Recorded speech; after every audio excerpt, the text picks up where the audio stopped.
She collapsed at a frozen crossroads with her dying baby, abandoned by a world that called her cursed. He was the millionaire cowboy who'd lost everything that mattered, riding alone through a blizzard with nothing left to lose.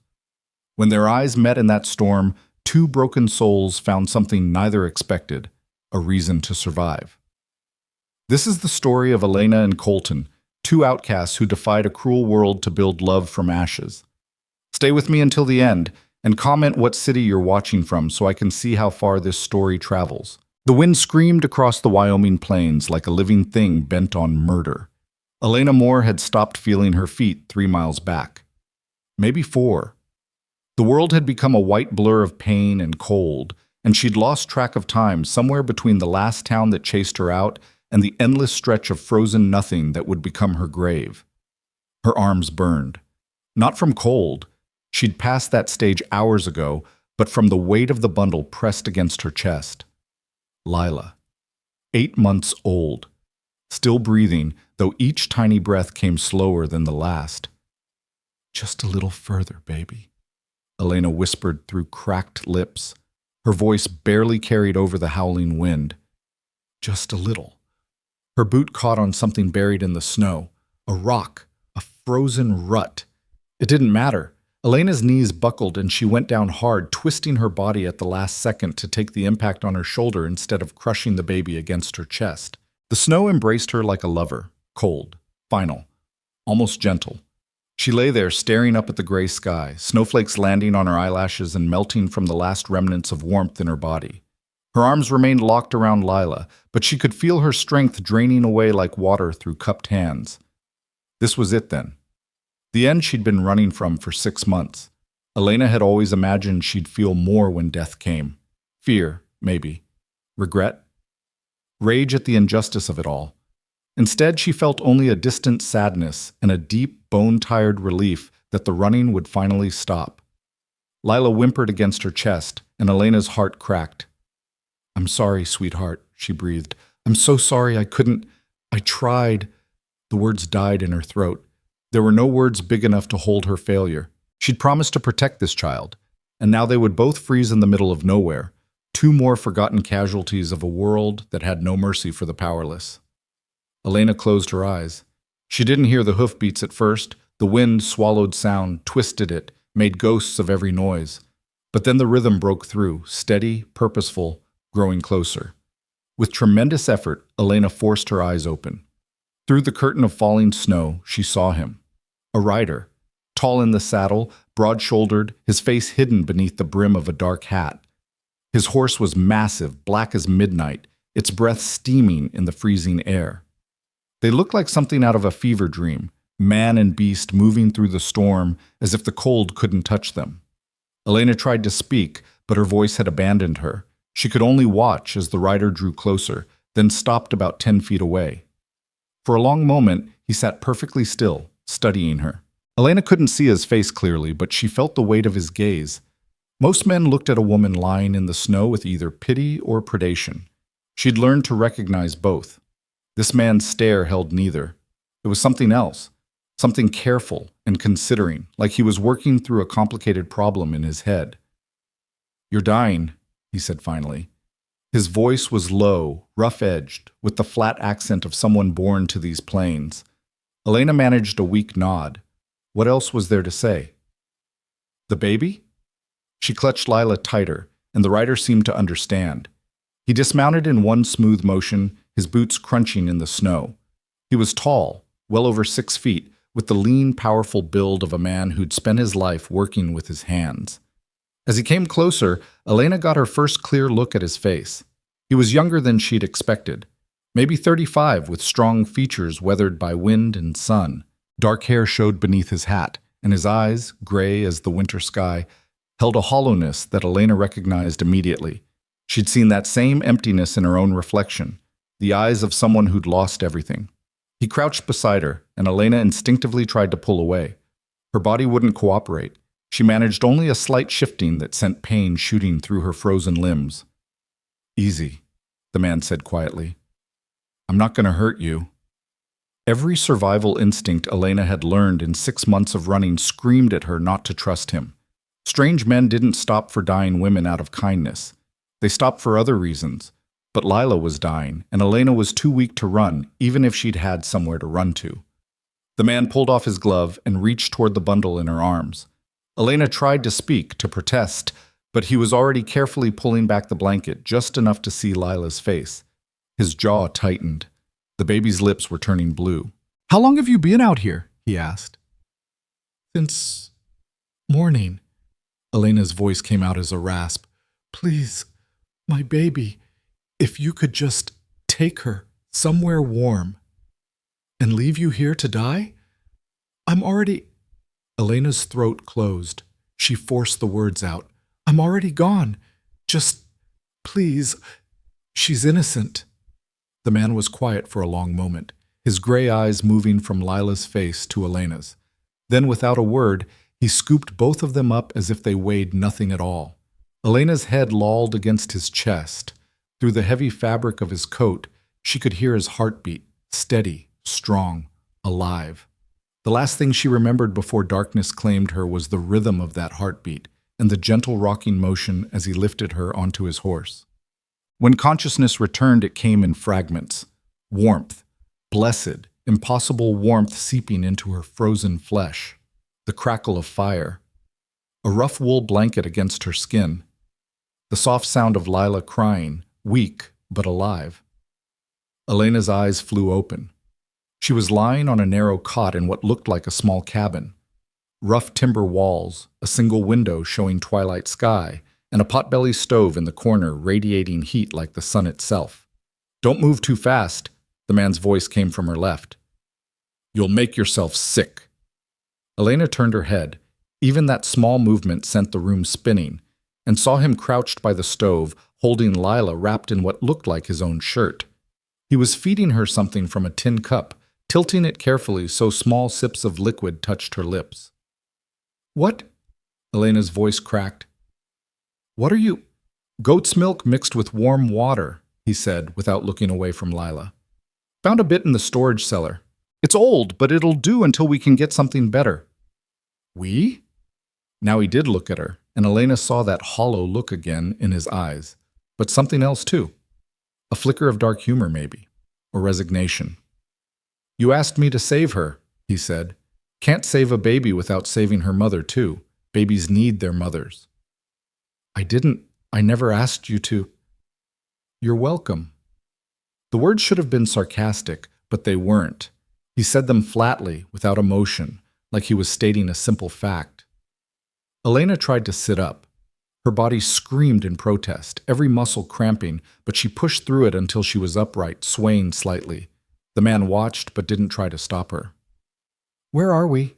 she managed. "Old trapper's cabin. About 8 miles from where I found you." He adjusted his hold on Lila, who'd stopped crying and was now sucking weakly at the milk. "Used to belong to a prospector named Anders. He died 5 years back. Nobody uses it anymore except me sometimes when I'm out checking the north fence line." "Fence line?" "I run cattle." He glanced at her. "Among other things." Elena's head was clearing slowly, though exhaustion still weighed on her like chains. She studied the man more carefully now. His clothes were worn but well made, good leather boots, a heavy coat that had cost real money, and though his hands were calloused from work, they were also clean. His nails were trimmed. His hair, though shaggy, had been recently cut. Not a drifter then, not an outlaw. That should have been comforting. Instead, it made her more wary. Men with money and respectability were often the most dangerous kind. "What's your name?" she asked. He was quiet for a moment, like he was deciding whether to answer. "Colton Ward." The name meant nothing to Elena, but the way he said it, careful, watching for her reaction, suggested it should have. "I'm Elena Moore," she said. "And that's Lila." "I know." "You know? You've been talking in your sleep for the past 3 hours. You said both names about a dozen times." He tilted the cup again, and Lila drank a bit more. "You also said, 'Please don't,' and 'we didn't do anything' about 20 times each." Heat flooded Elena's face. Not embarrassment, but shame and anger at her own weakness. She'd learned to keep her nightmares silent, but apparently 3 hours of warmth and safety had loosened her control. "Where are you running from?" Colton asked quietly. "Everywhere." The answer came out before Elena could stop it. She pressed her lips together, but the damage was done. "And where are you running to?" "Nowhere." Elena looked down at her hands, red and chapped, the nails broken from months of survival. "There's nowhere left." Silence filled the cabin except for the pop and hiss of the fire. Lila had finished the milk and had fallen asleep in Colton's arms, her small body finally relaxed, the blue tinge gone from her lips. "Then you have me," Colton said. Elena's head snapped up. "What?" "You said there's nowhere left." He looked at her directly now, and Elena saw something in his eyes she hadn't expected. Not pity, not desire, something harder to name. Kinship, maybe. Recognition. "I'm offering you somewhere." "You don't even know me." "I know enough." He stood moving with surprising grace for such a large man, and carefully laid Lila in a makeshift cradle near the fire, a drawer lined with blankets. "I know you've been walking for a long time. I know people have been cruel to you. I know you'd rather die than see your baby die. That's enough." "It's not." Elena's voice came out harder than she intended. "You don't know what people say about me. You don't know what they'll say about you if they see us together." "I don't care what people say." "You will." "No." Colton moved to the window, staring out at the darkening sky. "I won't." There was certainty in his voice, but also bitterness. Elena studied his profile, the hard line of his jaw, the tension in his shoulders. "What happened to you?" she asked softly. For a long moment she thought he wouldn't answer. Then, without turning from the window, he spoke. "I had a wife, Sarah. We'd been married 2 years when she got pregnant. She was so happy." His voice was carefully neutral, but Elena heard the pain underneath. "The pregnancy was difficult. The doctor said she was too small, that there might be complications. But Sarah wanted the baby so badly. We both did." He paused, his breath fogging the cold window glass. "When her time came, it was bad. Real bad. The doctor did what he could, but..." Colton's hands clenched into fists. "She bled too much. They both died. My wife, my son, gone in one night." "I'm sorry," Elena whispered. "The town preacher said it was God's judgment. Said I must have done something terrible to deserve such punishment. People started crossing the street when they saw me. Mothers pulled their children away, even the men I'd worked with for years." He finally turned from the window, and his face was hard as stone. "They decided I was cursed. Unlucky. A blight." Elena's throat tightened. She knew that look. She'd seen it in countless faces, felt it in countless rejections. "So when you say I don't know what people will say," Colton continued, "you're wrong. I know exactly what they'll say. I've been hearing it for 3 years. He moved back to the fire, adding another log. "The difference is, I stopped caring what they think the day they turned their backs on me." "It's not the same." "Isn't it?" "My husband..." Elena's voice caught. She forced herself to continue. "Thomas died in a mine collapse. 5 men died. I was the only wife who survived. The other widows said I must have wished him dead. The preacher said I was marked by sin. People whispered that I'd brought bad luck to the mine, that the cave-in was God's punishment for..." She couldn't finish. For what? For being barren too long, for finally having a baby when the other wives lost their men. Elena looked at Lila, sleeping peacefully in her makeshift cradle. "They blamed me for living, for having her. They said she was cursed too. Born from tragedy. They wanted us gone." "So you left." "They burned down the boarding house where I was staying. I barely got Lila out." Elena's hands shook with the memory. "That was in Laramie. We went to Rollins next. Someone recognized me, and the whispers started again. Then Medicine Bow. Then..." She shook her head. "It doesn't matter. Every town is the same. People need someone to blame for their pain, and a widow with a baby is an easy target." Colton studied her for a long moment. "How long have you been running?" 6 months? Where's your family?" "Dead. My parents died when I was 16. Thomas was all I had. Elena pulled the blanket tighter around herself. When he died, there was nothing left except debts I couldn't pay and people who wanted to punish me for surviving. The cabin fell quiet again. Outside, the wind had picked up, rattling the windows. The storm was getting worse. "You can't keep running," Colton said finally. "I know." Elena's voice was barely a whisper. "That's why I stopped." "You didn't stop. You collapsed." "Same thing." "No." Colton moved closer, and Elena fought the urge to shrink back. Stopping is a choice. Collapsing is giving up. And from what I've seen, you're not someone who gives up easy. You don't know me. I'm starting to. He crouched down so they were eye level. This close, Elena could see the exhaustion carved into his face, the weight he carried. "Here's what I know. You walked 40 miles in a blizzard with a baby in your arms. You're half starved and frozen, but when you fell, you made sure to protect her with your body. You were ready to die as long as she lived. That tells me everything I need to know about who you are." Elena felt tears prickling behind her eyes and blinked them back furiously. She hadn't cried in months. Tears were a luxury she couldn't afford, and she wasn't about to start now. "Why are you helping me?" she asked. "What do you want?" It was a fair question.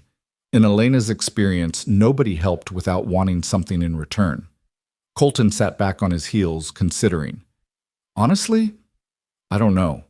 When I saw you lying there in the snow, I could have kept riding. Should have, probably. But..." He looked at Lila, then back at Elena. "I watched my wife and child die, and I couldn't do anything to stop it. For 3 years, I've been living with that, walking around like a ghost in my own life. And today, I found you. And I had a choice. Let 2 more people die, or do something. So I did something." "That's it? You just wanted to do something?" "That's it." He stood, moving to the small table where a pack sat. He pulled out a wrapped bundle and brought it back to Elena. "Here, bread and dried meat. It's not much, but it's food." Elena took the bundle with trembling hands. The smell of the bread made her stomach cramp with hunger, but she forced herself to eat slowly, taking small bites. She'd learned the hard way that eating too fast after starving would make her sick. Colton watched her eat, then asked, "When did you last have a real meal?" 3 days ago. A woman in Elk Mountain gave us some soup." Elena swallowed another bite. "Before that, maybe a week?" His jaw tightened, but he didn't comment. Instead, he moved to check on Lila, adjusting the blanket around her tiny body.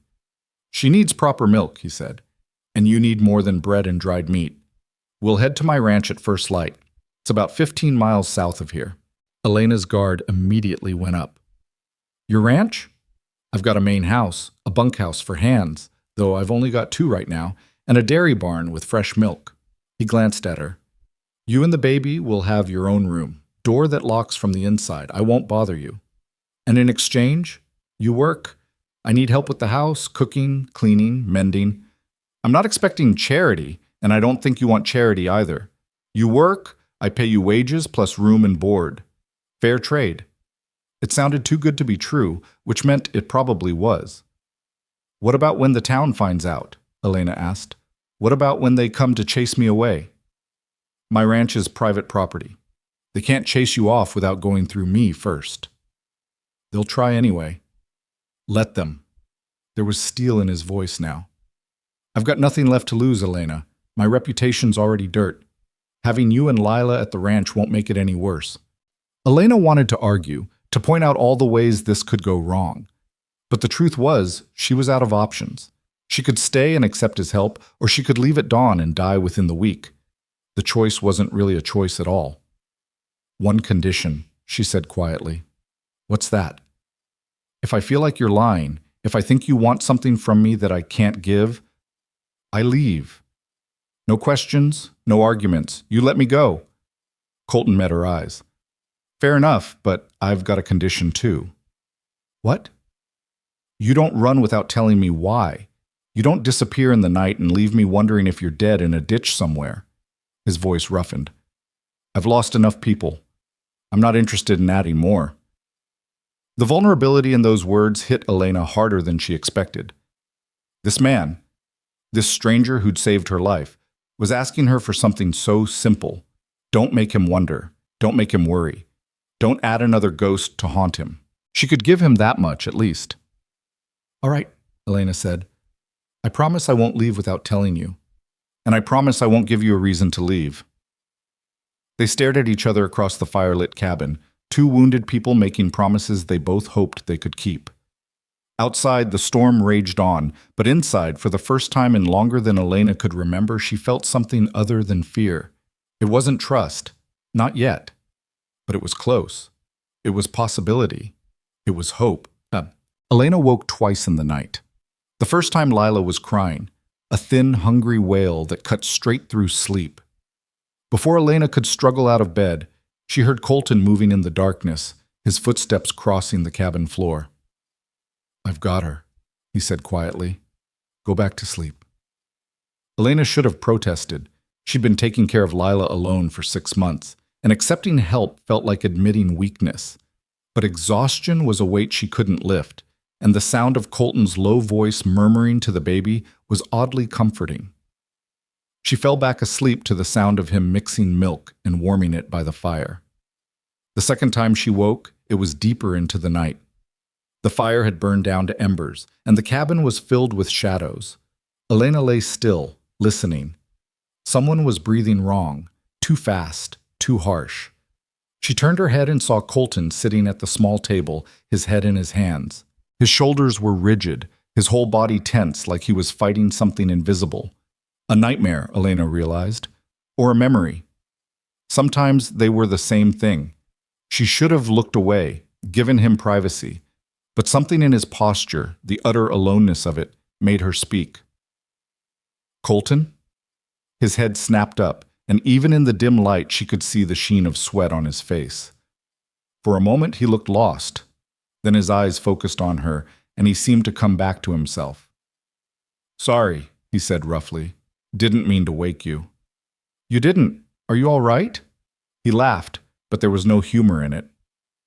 No, but I haven't been all right for 3 years, so that's nothing new. Elena pushed herself up to sitting, wrapping the blanket around her shoulders. Do you want to talk about it? What's there to talk about? Dead is dead. No amount of talking brings them back. No, but it helps with the living. Colton was quiet for a long moment, then slowly he spoke. I dream about it sometimes, about that night. In the dream I can save them. I'm faster, smarter. I find a better doctor. I convince Sarah to go to Denver where the hospitals are. 1,000 things I didn't do when it mattered. His voice cracked.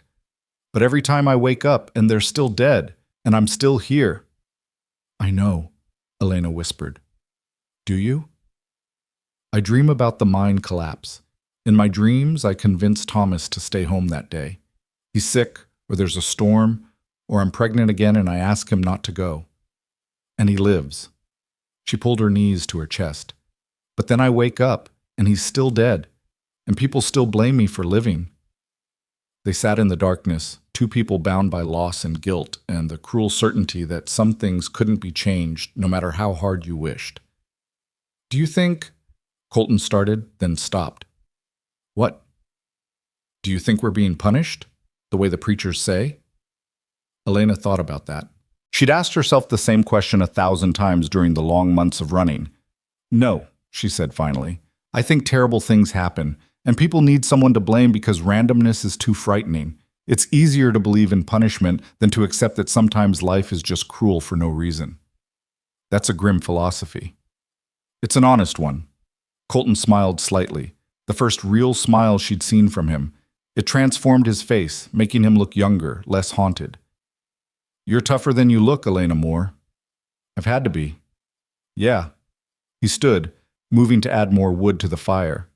Orange light flared, pushing back the shadows. We both have. As the fire crackled back to life, Elena felt something shift between them. Not attraction, though Colton was handsome in a rough-hewn way, but understanding. They'd both walked through fire and come out scarred. They both knew what it was to be judged, condemned, and cast aside. In a strange way, that made them safer with each other than they would be with anyone else. They had no illusions, no pretenses. Just two damaged souls trying to survive. Get some sleep, Colton said, settling back at the table. We've got a long ride ahead of us tomorrow. What about you? I'll sleep when I'm tired. Elena knew better than to push. Some kinds of exhaustion couldn't be cured by sleep. She lay back down, pulling the blanket up to her chin, and watched the firelight dance across the ceiling. In the cradle, Lila slept peacefully, her tiny chest rising and falling with each breath. For the first time in 6 months, Elena let herself think about the future. Not just the next hour or the next town, but actual future. A place to stay. Work to do. Wages to earn. Maybe eventually, a life. It was a fragile hope, easily broken. But it was hope nonetheless. And for now, that was enough. Dawn came cold and clear, the storm having blown itself out during the night. Elena woke to find Colton already moving around the cabin, packing supplies and preparing the horse. There's hot water in the pot, he said without looking at her, and more bread. Eat something before we leave. Elena did as instructed, her body still weak but recovering. Lila woke soon after, hungry and fussing, and Elena fed her carefully, rationing the goat's milk. We'll get better milk at the ranch, Colton said, watching them. My dairy cow just calved last month. Fresh milk, all you need. 20 minutes later, they were ready to leave. Colton lifted Elena onto the horse with surprising gentleness, then handed Lila up to her before mounting behind them. His arms came around them both, holding the reins, creating a protective circle. Lean back, he instructed. It's a long ride, and you're still weak. Elena wanted to argue that she could manage, but her body disagreed. She let herself lean against his solid warmth, Lila tucked safely between them. As they rode out into the bright winter morning, Elena looked back once at the little cabin that had saved their lives. Then she turned forward toward whatever came next. Behind her, Colton Ward sat straight in the saddle, his gray eyes fixed on the horizon, his expression unreadable. Two broken people, one horse, and a baby riding toward an uncertain future. But for the first time in a long time, Elena thought maybe, just maybe, uncertain was better than hopeless. The ranch was waiting, and with it, a chance at something neither of them had dared to dream of. A home. The ranch appeared on the horizon like a mirage, a cluster of buildings nestled in a valley where the land dipped away from the wind. Even from a distance, Elena could see it was substantial. A 2-story main house with a wraparound porch, a large barn painted red against the snow, several outbuildings, and miles of fence stretching in every direction. This wasn't just a ranch. It was an empire. You said you run cattle, Elena said quietly, her voice carrying over the steady rhythm of hoofbeats. Among other things, Colton replied, the same answer he'd given before. 300 head of cattle, 50 horses, dairy operation, and some sheep. Used to be twice that before. He didn't finish, but Elena understood. Before his wife died. Before the town turned on him. Before he became a ghost living in his own life. As they drew closer, Elena noticed how well-maintained everything was, despite the isolation. The fences were straight and strong, the buildings freshly painted, the paths cleared of snow. This was the work of someone who still cared, even if he claimed not to. 2 men emerged from the barn as they rode into the yard. One was older, maybe 60, with a weathered face and bow legs that spoke of a lifetime in the saddle. The other was younger, barely 20, with nervous eyes that darted between Colton and Elena. Boss, the older man said, nodding. His gaze lingered on Elena and Lila, questions forming behind his careful expression, but he asked none of them. Wondered when you'd be back. Storm was a bad one. It was. Colton dismounted, then reached up to help Elena down. Her legs nearly buckled when her feet hit the ground, and his hand shot out to steady her. Elena, this is Frank Hayes, my foreman, and that's Billy Crane, one of my hands. Frank, Billy, this is Elena Moore and her daughter Lila. They'll be staying here. The silence that followed was heavy with unspoken questions. Frank's face remained neutral, but Elena saw the calculation in his eyes. Billy looked downright terrified, like Elena might be carrying plague. Ma'am? Frank said finally, tipping his hat. Billy mumbled something similar, but took a step backward. Elena will be helping with the house, Colton continued, his voice carrying an edge of warning. She'll need the upstairs bedroom, the one with the fireplace. Make sure it's heated before nightfall. Boss, that's... Billy started, then stopped when Frank elbowed him sharply. That's Mrs. Ward's old room, Frank said carefully. You sure about this? The air went cold in a way that had nothing to do with the weather. Elena felt Colton's body tense beside her, saw his jaw clench. I'm sure, he said flatly. Get the room ready. Frank studied his boss for a long moment, then nodded slowly. All right, come on, Billy, we've got work to do.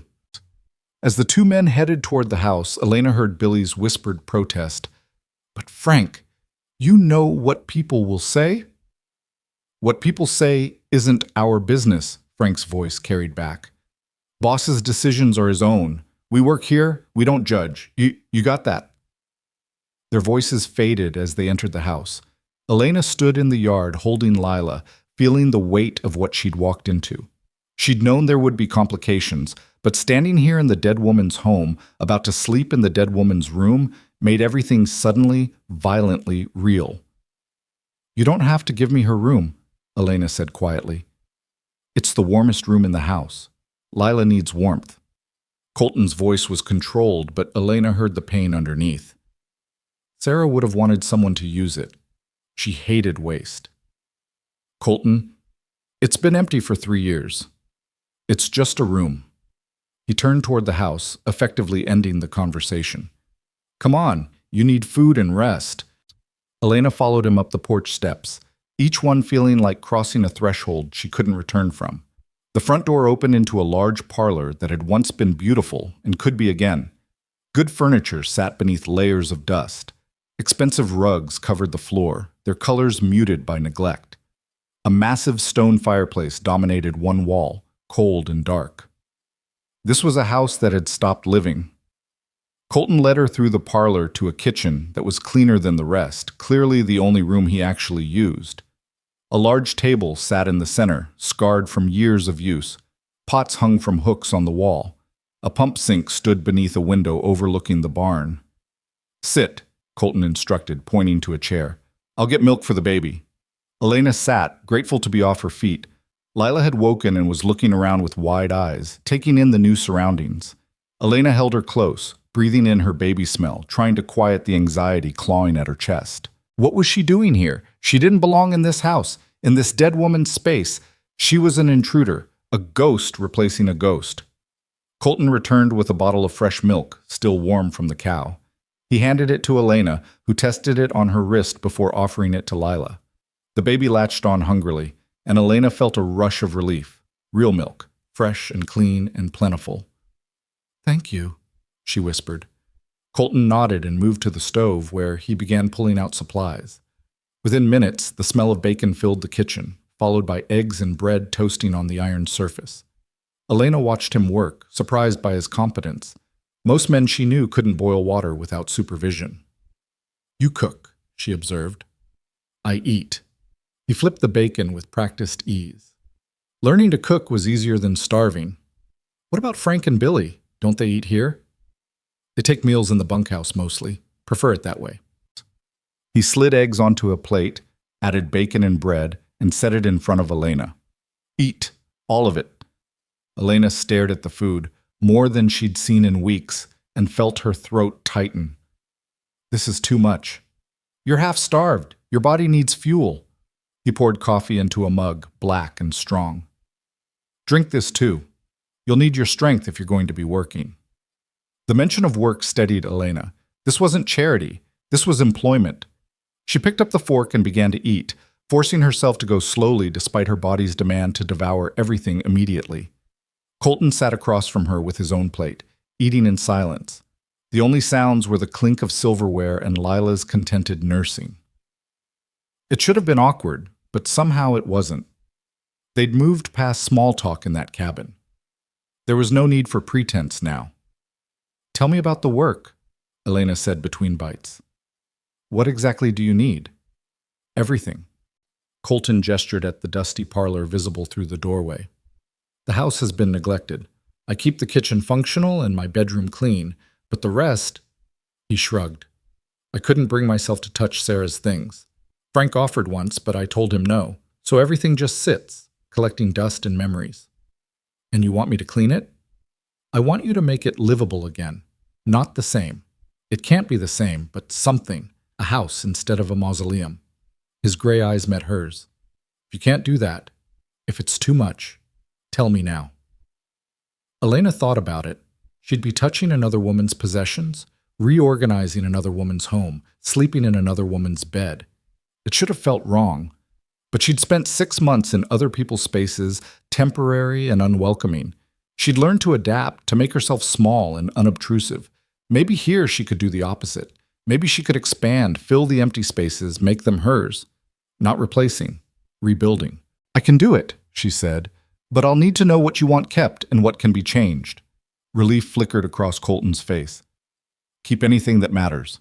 Change anything that doesn't. I trust your judgment. You don't know me well enough to trust my judgment. I know you walked 40 miles in a blizzard to save your daughter. I know you're sitting here eating breakfast instead of asking for handouts.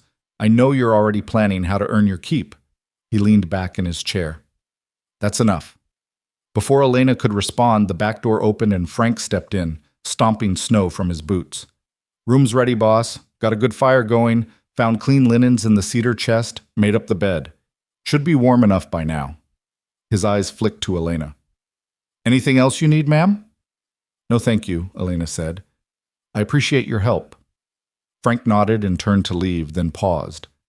Ma'am, I don't know your story, and it's not my place to ask, but I've worked for Colton Ward for 8 years, and he's a good man. Fair and honest. Whatever brought you here, you could have done worse. Frank, Colton said, a warning in his voice. Just saying. Frank tipped his hat and left, the door closing softly behind him. Elena looked at Colton, who'd gone slightly pink around the ears. He's protective of you. He's a meddling old fool. He cares about you. Same thing. But there was affection beneath the gruffness. Colton stood, gathering the empty plates. Come on, I'll show you the room. Elena followed him up a narrow staircase to the second floor. 3 doors lined the hallway. Colton opened the one at the far end, and warm air spilled out. The room was beautiful. Large windows faced south, flooding the space with winter light. A 4-poster bed dominated one wall, covered with a quilt in shades of blue and cream. A rocking chair sat near the fireplace, which blazed cheerfully. A dresser, a wardrobe, a small table, everything a person could need, and everywhere traces of the woman who'd lived here last. A hairbrush on the dresser, books on the bedside table, a shawl draped over the rocking chair. Photographs in silver frames showing a young woman with kind eyes and a bright smile, standing beside a younger, happier version of Colton. Elena's chest tightened. Colton, I can't. The room down the hall is smaller and colder, he said quietly, and Lila needs warmth. This is the right choice. But her things are just things. He moved to the dresser and began opening drawers, pulling out clothing, dresses, undergarments, nightgowns. These should fit you, more or less. Sarah was about your size. Take what you need. Elena stared at the pile of clothing, beautifully made from good fabric, clothes that had been loved and worn and touched by another woman's hands. I can't wear a dead woman's clothes. Would you rather wear rags? Colton's voice was sharper than necessary. He closed his eyes, took a breath, and when he spoke again, his voice was gentler. Elena, I'm not trying to replace Sarah. I'm trying to help you. These clothes are just sitting here, serving no purpose. She would have wanted someone to use them. Please. The please broke something in Elena's resistance. She nodded slowly. All right. Thank you. Colton moved toward the door, then stopped, his hand on the frame. Without turning around, he said, Sarah was kind. She would have liked you, I think. She would have helped you if she could. So don't feel guilty about being here. She'd be glad someone finally made this room warm again. He left before Elena could respond, his footsteps heavy on the stairs. Elena stood in the center of the room, holding Lila, surrounded by another woman's life. She felt like an imposter, a placeholder, a temporary fix for permanent loss. But Lila was warm, fed, safe, and that had to be enough. Elena laid Lila in the center of the big bed, surrounded by pillows so she couldn't roll off, and moved to the dresser. She examined the clothes Colton had pulled out. A simple wool dress in dark green, practical underthings, warm stockings. They were beautiful and well made, the kind of clothes Elena hadn't worn since before Thomas died. She changed quickly, her fingers clumsy on the buttons. The dress fit well enough, a little loose in the shoulders but otherwise acceptable. She caught her reflection in the small mirror above the dresser and barely recognized herself. Clean, clothed in something other than rags. Almost respectable. A knock sounded on the door. "Elena? You all right in there?" "Yes," she called back. "Come in." Colton entered carrying a basin of warm water and clean towels. "Thought you might want to wash." He set them on the table, carefully not looking at her. "There's soap in the dish." "Thank you." Elena paused. "Colton, about the clothes?" "They look good on you," he said simply. Then, as if embarrassed by the comment, he added, "I mean, they fit. That's good. Practical." He was already backing toward the door. "I've got work to do in the barn. Rest if you need to. Frank will bring up more firewood before supper." He left quickly, and Elena found herself smiling despite everything. For all his rough edges, Colton Ward was uncomfortable with intimacy, with closeness, with anything that suggested care. He could save a dying woman and her baby without hesitation, but offering a compliment made him flee like a spooked horse. Elena washed her face and hands in the warm water, the simple act of being clean bringing tears to her eyes. She'd forgotten what it felt like to be anything other than filthy and exhausted. Lila began to fuss, and Elena picked her up, settling into the rocking chair. As she rocked, feeding the baby again, she looked around the room with new eyes. Yes, it had been Sarah's room, but Sarah was gone. And Elena was here, alive, with a daughter who needed her to survive. She couldn't change the past, hers or Colton's or Sarah's. But she could choose how to move forward. She could honor the woman who'd lived here by living well herself, by taking care of this house and this man who'd saved her life, by building something good from the ruins of what had been. It wasn't replacement, it was renewal. And maybe, just maybe, that was what both she and Colton needed. The afternoon passed in a haze of exhaustion and recovery. Elena dozed in the rocking chair, Lila sleeping in her arms, while the fire crackled and snow began to fall again outside the window. When she woke, the light had shifted, and she could hear voices from outside, Colton and Frank discussing repairs to the barn roof.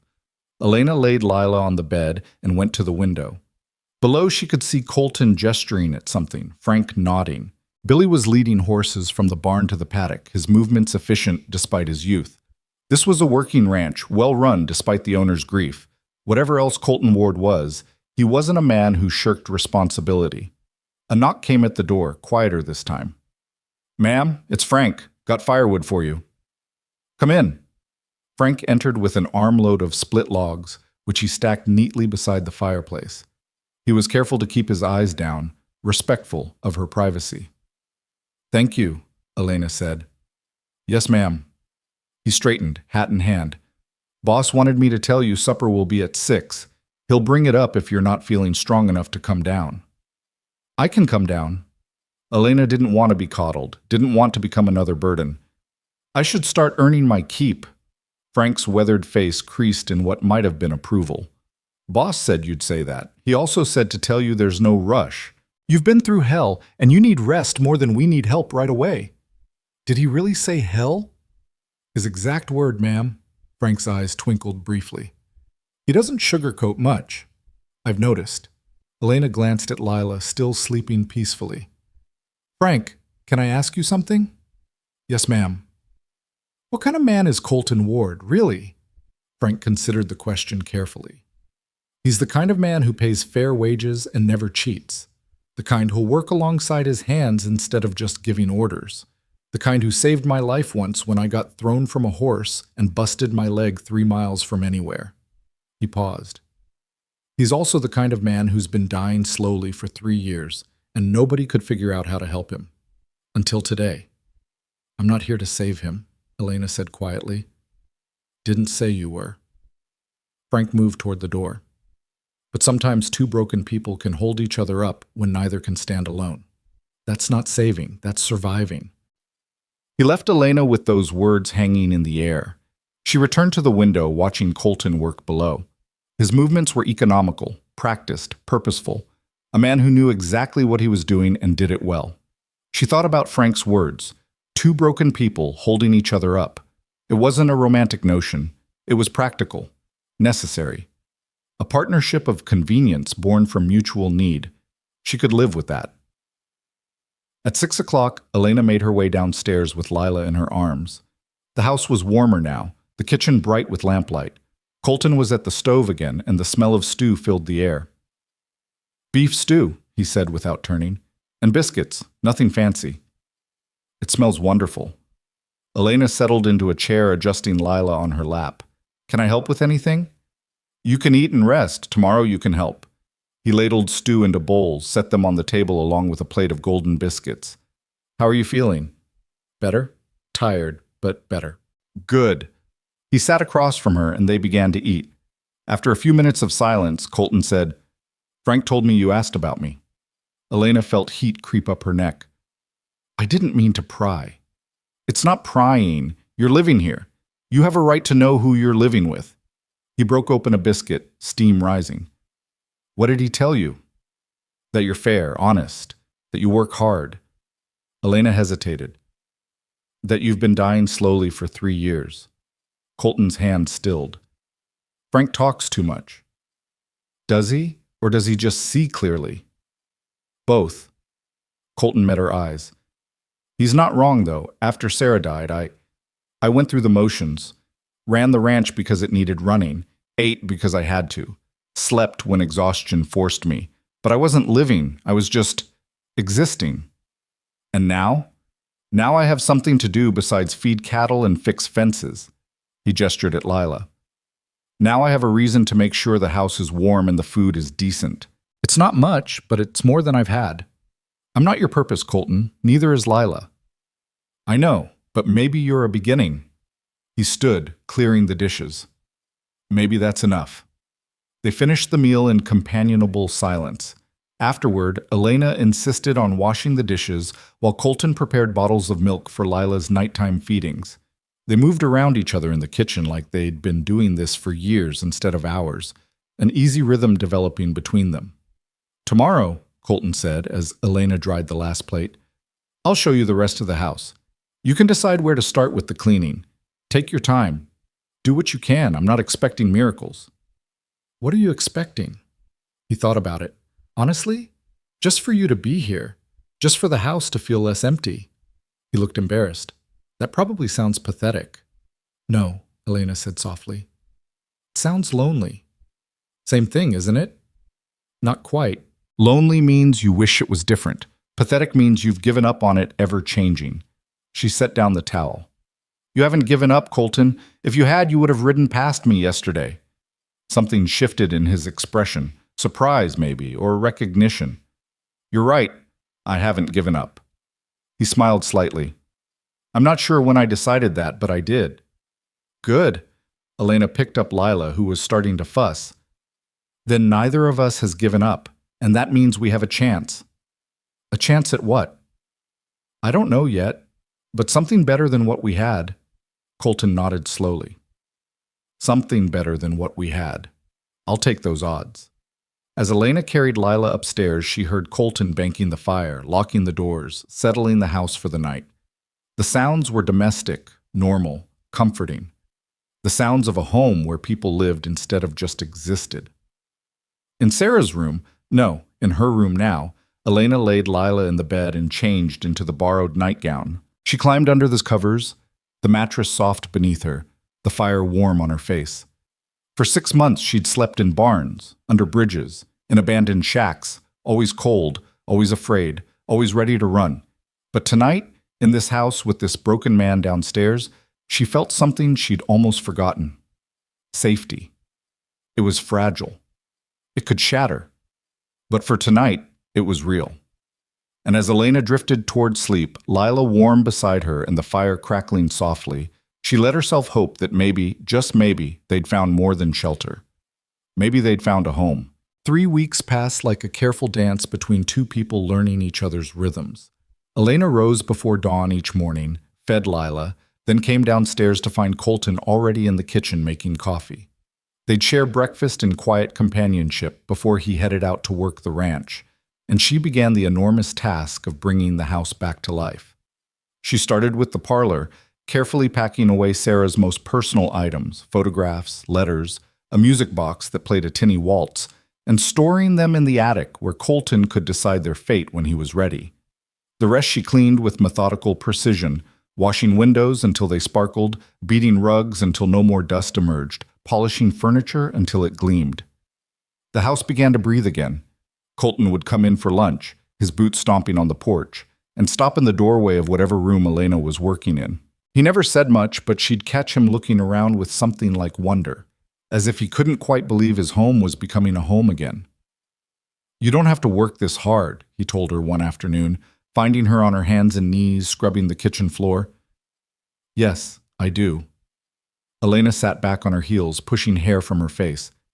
"You're paying me wages. I intend to earn them."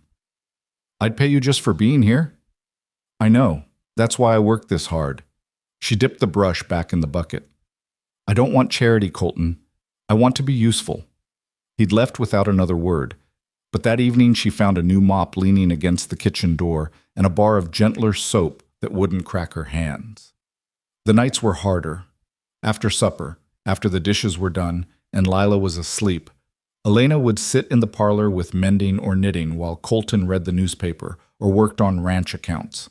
Sometimes they'd talk, small things, safe things, the weather, the cattle, Billy's improving horsemanship, Frank's bad knee.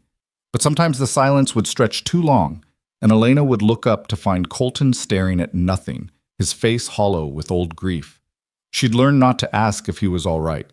Instead, she'd simply say his name, and he'd come back to himself, offering a tight smile that never reached his eyes. They were healing, both of them. But healing was slow, painful work. On the 23rd day, Billy came galloping into the yard just after breakfast, his horse lathered and his face white with fear. "Boss!" he shouted, tumbling from the saddle.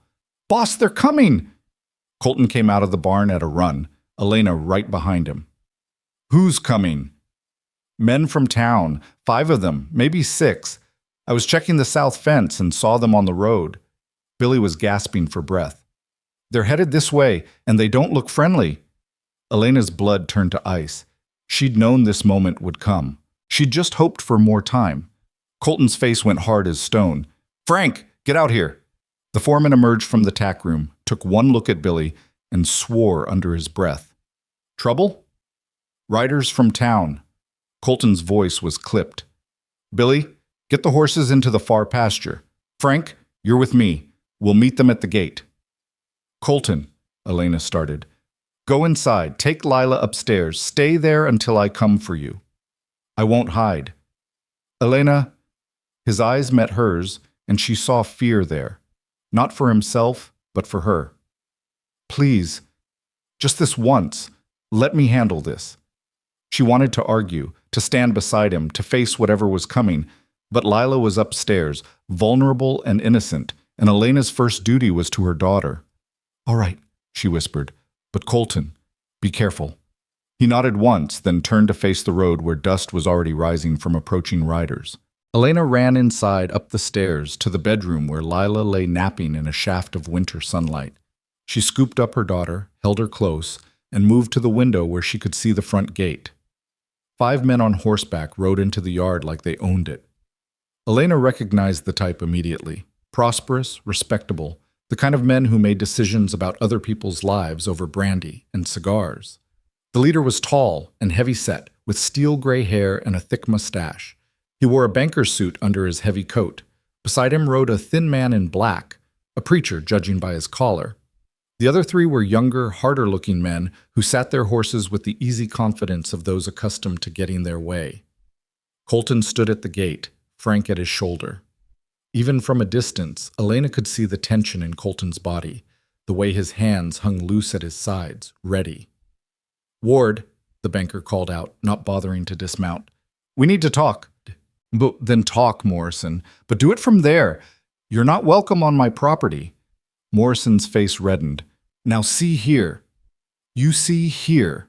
Colton's voice carried clearly in the cold air.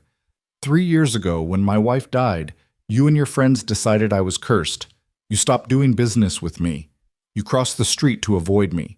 You made damn sure I knew I wasn't welcome in your town. So forgive me if I'm not inclined to roll out the welcome mat now. We're not here to discuss the past, the preacher said, his voice oily with false concern. We're here about your present situation, about the woman you're harboring. Elena's arms tightened around Lila. I'm not harboring anyone, Colton said. Elena Moore is my employee. She works for wages, same as Frank and Billy. What business is that of yours? She's a widow with a questionable reputation, Morrison said. She's been run out of 3 towns that we know of. Everywhere she goes, she brings trouble and bad luck. We can't have that kind of influence near our community. Your community is 15 miles away. That's close enough for her taint to spread. The preacher leaned forward in his saddle. Mr. Ward, we understand you've been lonely. We understand you might be susceptible to a woman's manipulation. But for your own good, and for the good of this valley, she needs to go. Colton laughed, but there was no humor in it. For my own good?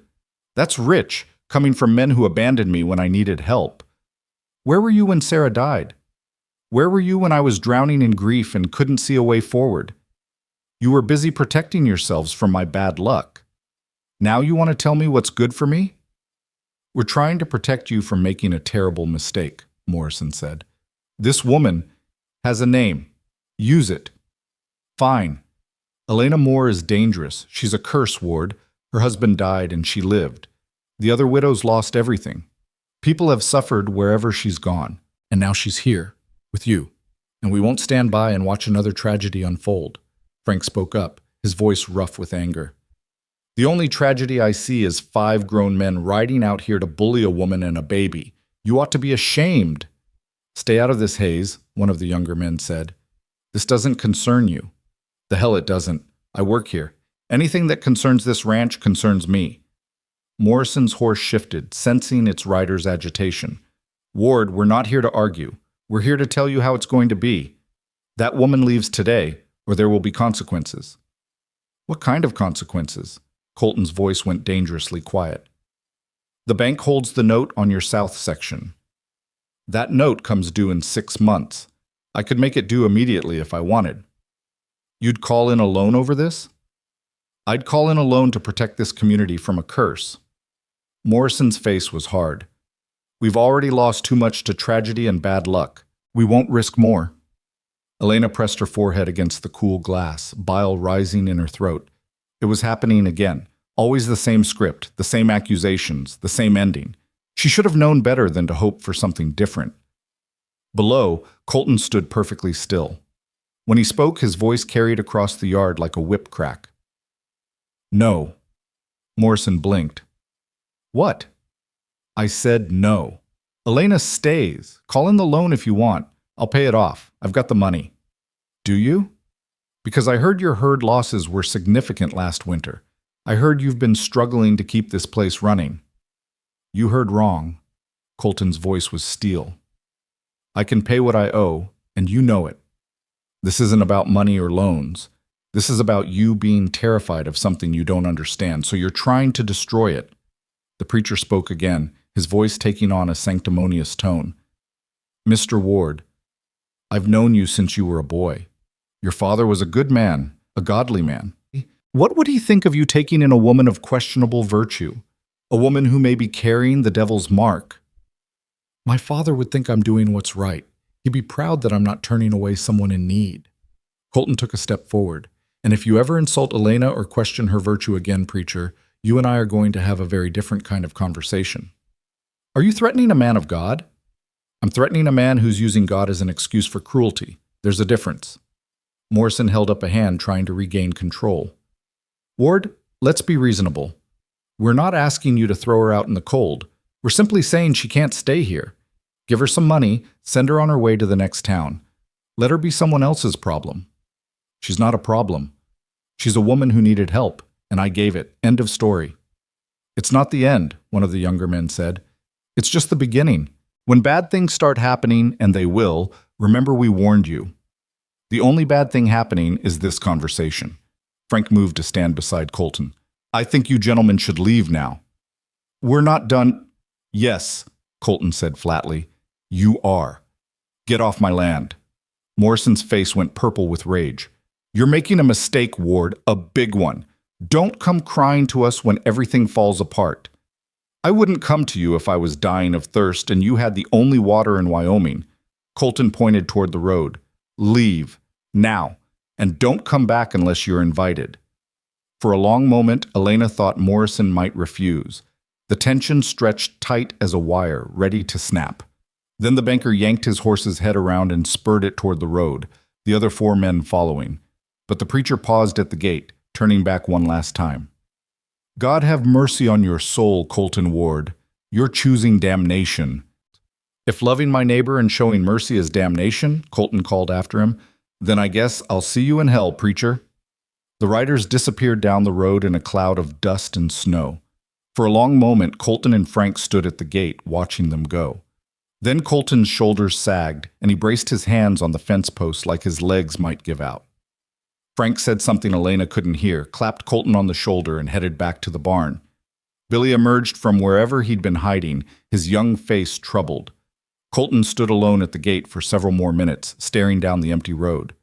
Then, slowly, he turned and walked back toward the house. Elena met him at the door, Lila still in her arms. His face was pale, his eyes haunted. "I'm sorry," she whispered. "I'm so sorry.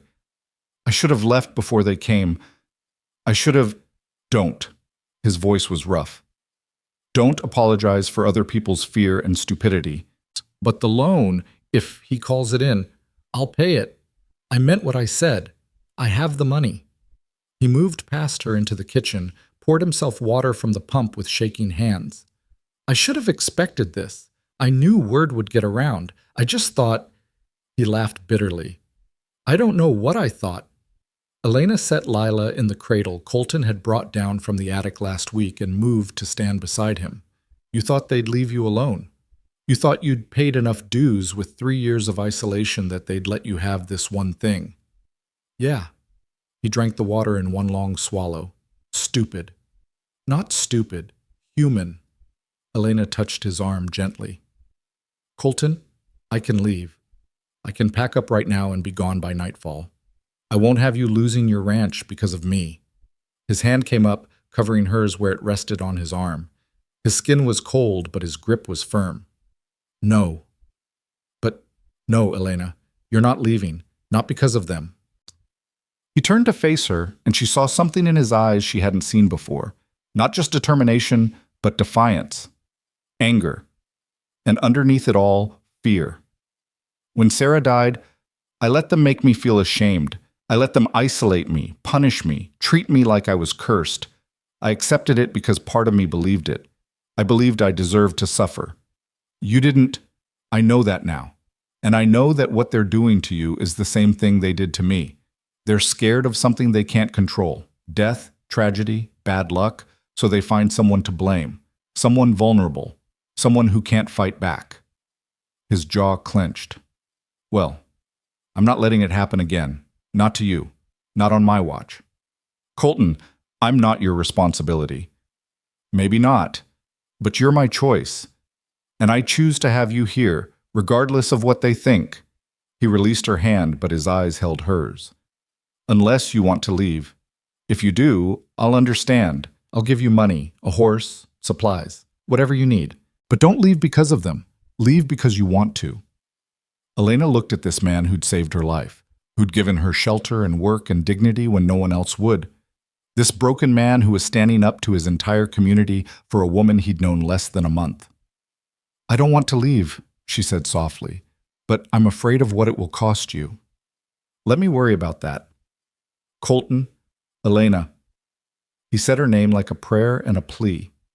"For 3 years, I've been half dead, going through motions, surviving but not living, and then I found you in that storm, and for the first time since Sarah died, I had a reason to fight, to care, to be angry at injustice instead of just accepting it." He drew a shaky breath. "Maybe that makes me selfish. Maybe I'm keeping you here for my own sake as much as yours. But I don't care. I'm not letting them take this away from me. I'm not letting them win." The raw honesty in his voice broke something loose in Elena's chest. This wasn't about nobility or heroism. This was about survival and stubbornness and 2 damaged people refusing to let a cruel world crush them. All right, she said. I'll stay. But we do this together. No more hiding upstairs while you face them alone. If they come back, I stand with you. Elena. Together, Colton. Or not at all. He studied her for a long moment, then nodded slowly. Together. They stood in the kitchen as afternoon light slanted through the windows, and Elena felt the nature of their arrangement shift. It wasn't just employment anymore. It wasn't just convenience. It was partnership, alliance, two people choosing to face the world side by side. It should have been terrifying. Instead, it felt like the first solid ground she'd stood on in months. The sound of a rider approaching made them both tense. Colton moved to the window, relaxing slightly when he saw who it was. Frank's wife, he said. Martha, from the neighboring ranch. Elena watched as an older woman dismounted from a sturdy mare and marched up to the door with the determination of someone on a mission. She knocked sharply, and Colton opened it. Martha, he said cautiously, what brings you out here? Common sense, which seems to be in short supply today. Martha Hayes pushed past him into the kitchen, her sharp eyes finding Elena immediately. You must be Elena Moore. I'm Martha Hayes, Frank's wife, and I'm here to tell you that not everyone in this valley is a superstitious fool. Elena blinked, caught off guard. Ma'am? I heard what happened. Frank rode over to tell me, worried sick about what those idiots from town might do next. Martha pulled off her gloves with sharp, angry movements. I wanted you to know that some of us remember what it means to be Christian. Real Christian, not the kind that preacher spouts on Sundays while judging everyone around him. Martha, Colton started. Don't you Martha me, Colton Ward. I'm old enough to say what I think, and what I think is that those men ought to be ashamed of themselves. She turned back to Elena. I lost my first husband to a fever 20 years ago. People whispered about me too, said I must have done something to anger God, said I was unlucky.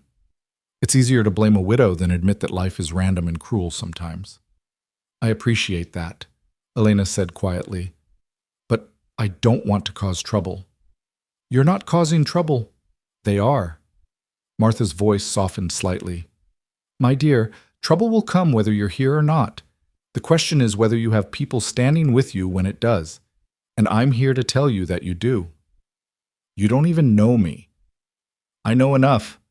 Frank says you work hard, you're good with that baby, and you've brought life back to this house. That's enough for me.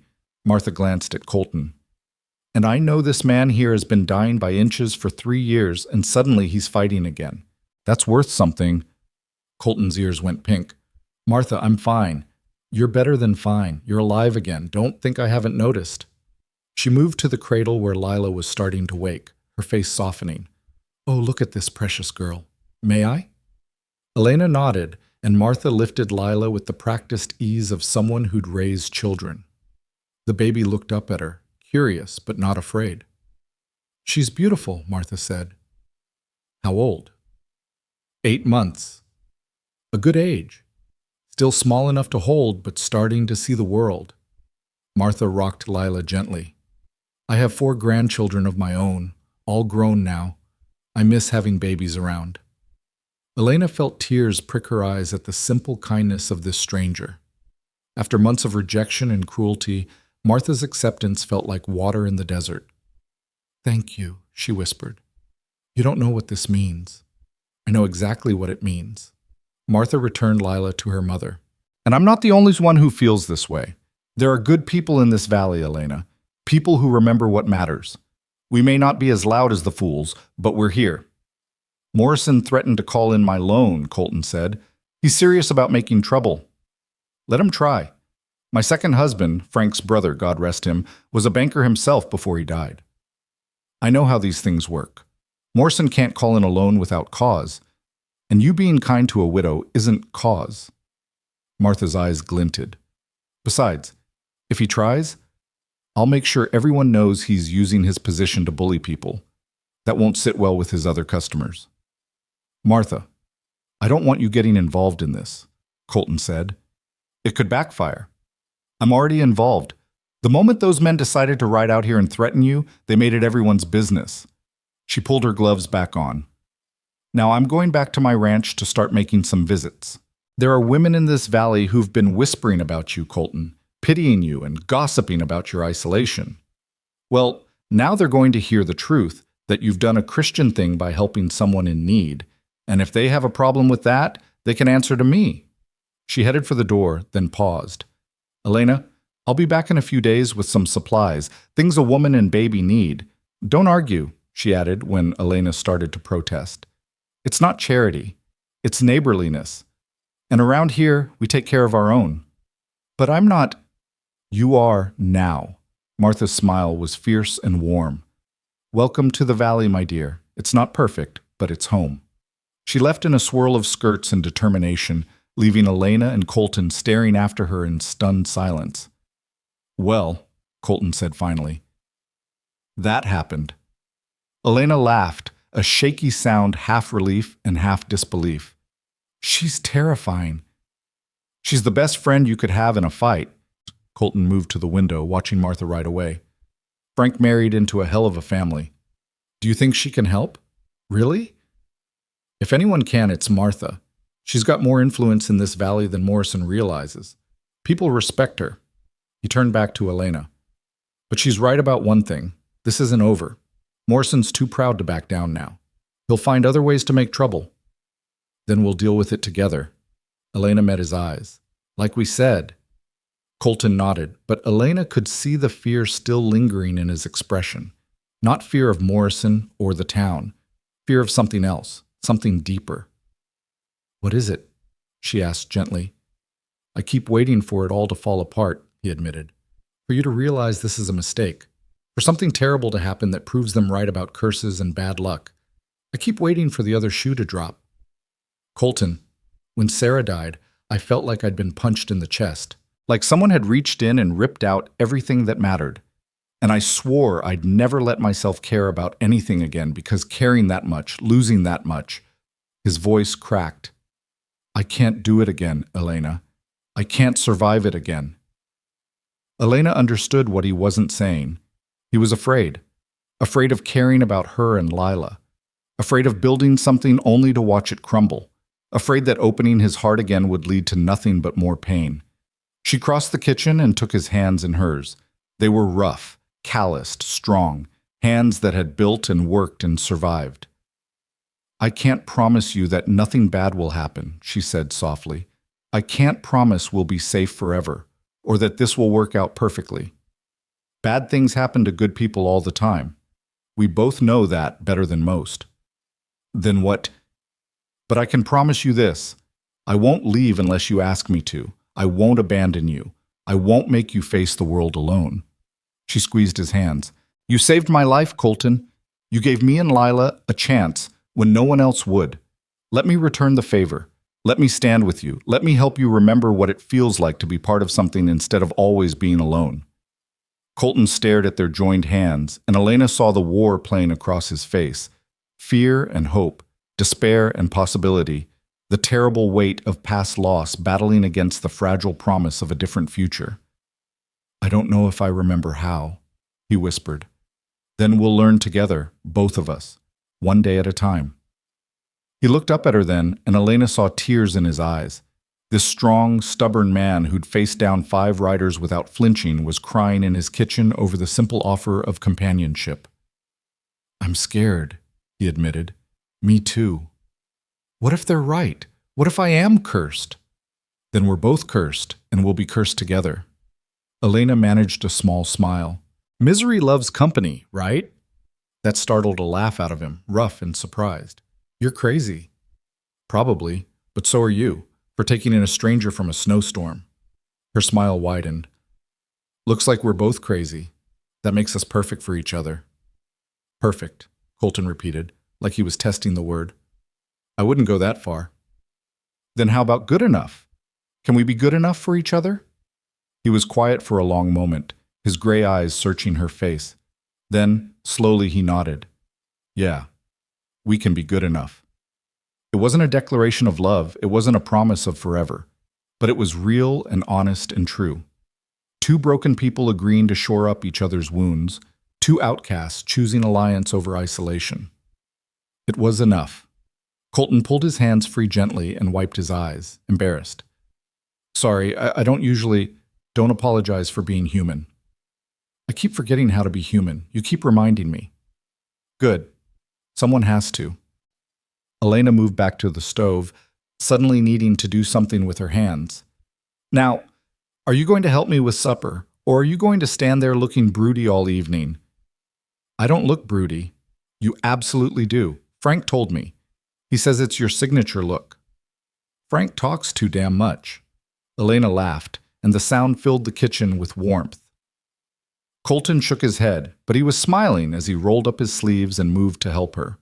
They cooked together as the winter sun set beyond the windows, painting the sky in shades of orange and gold. Lila babbled in her cradle. The fire crackled.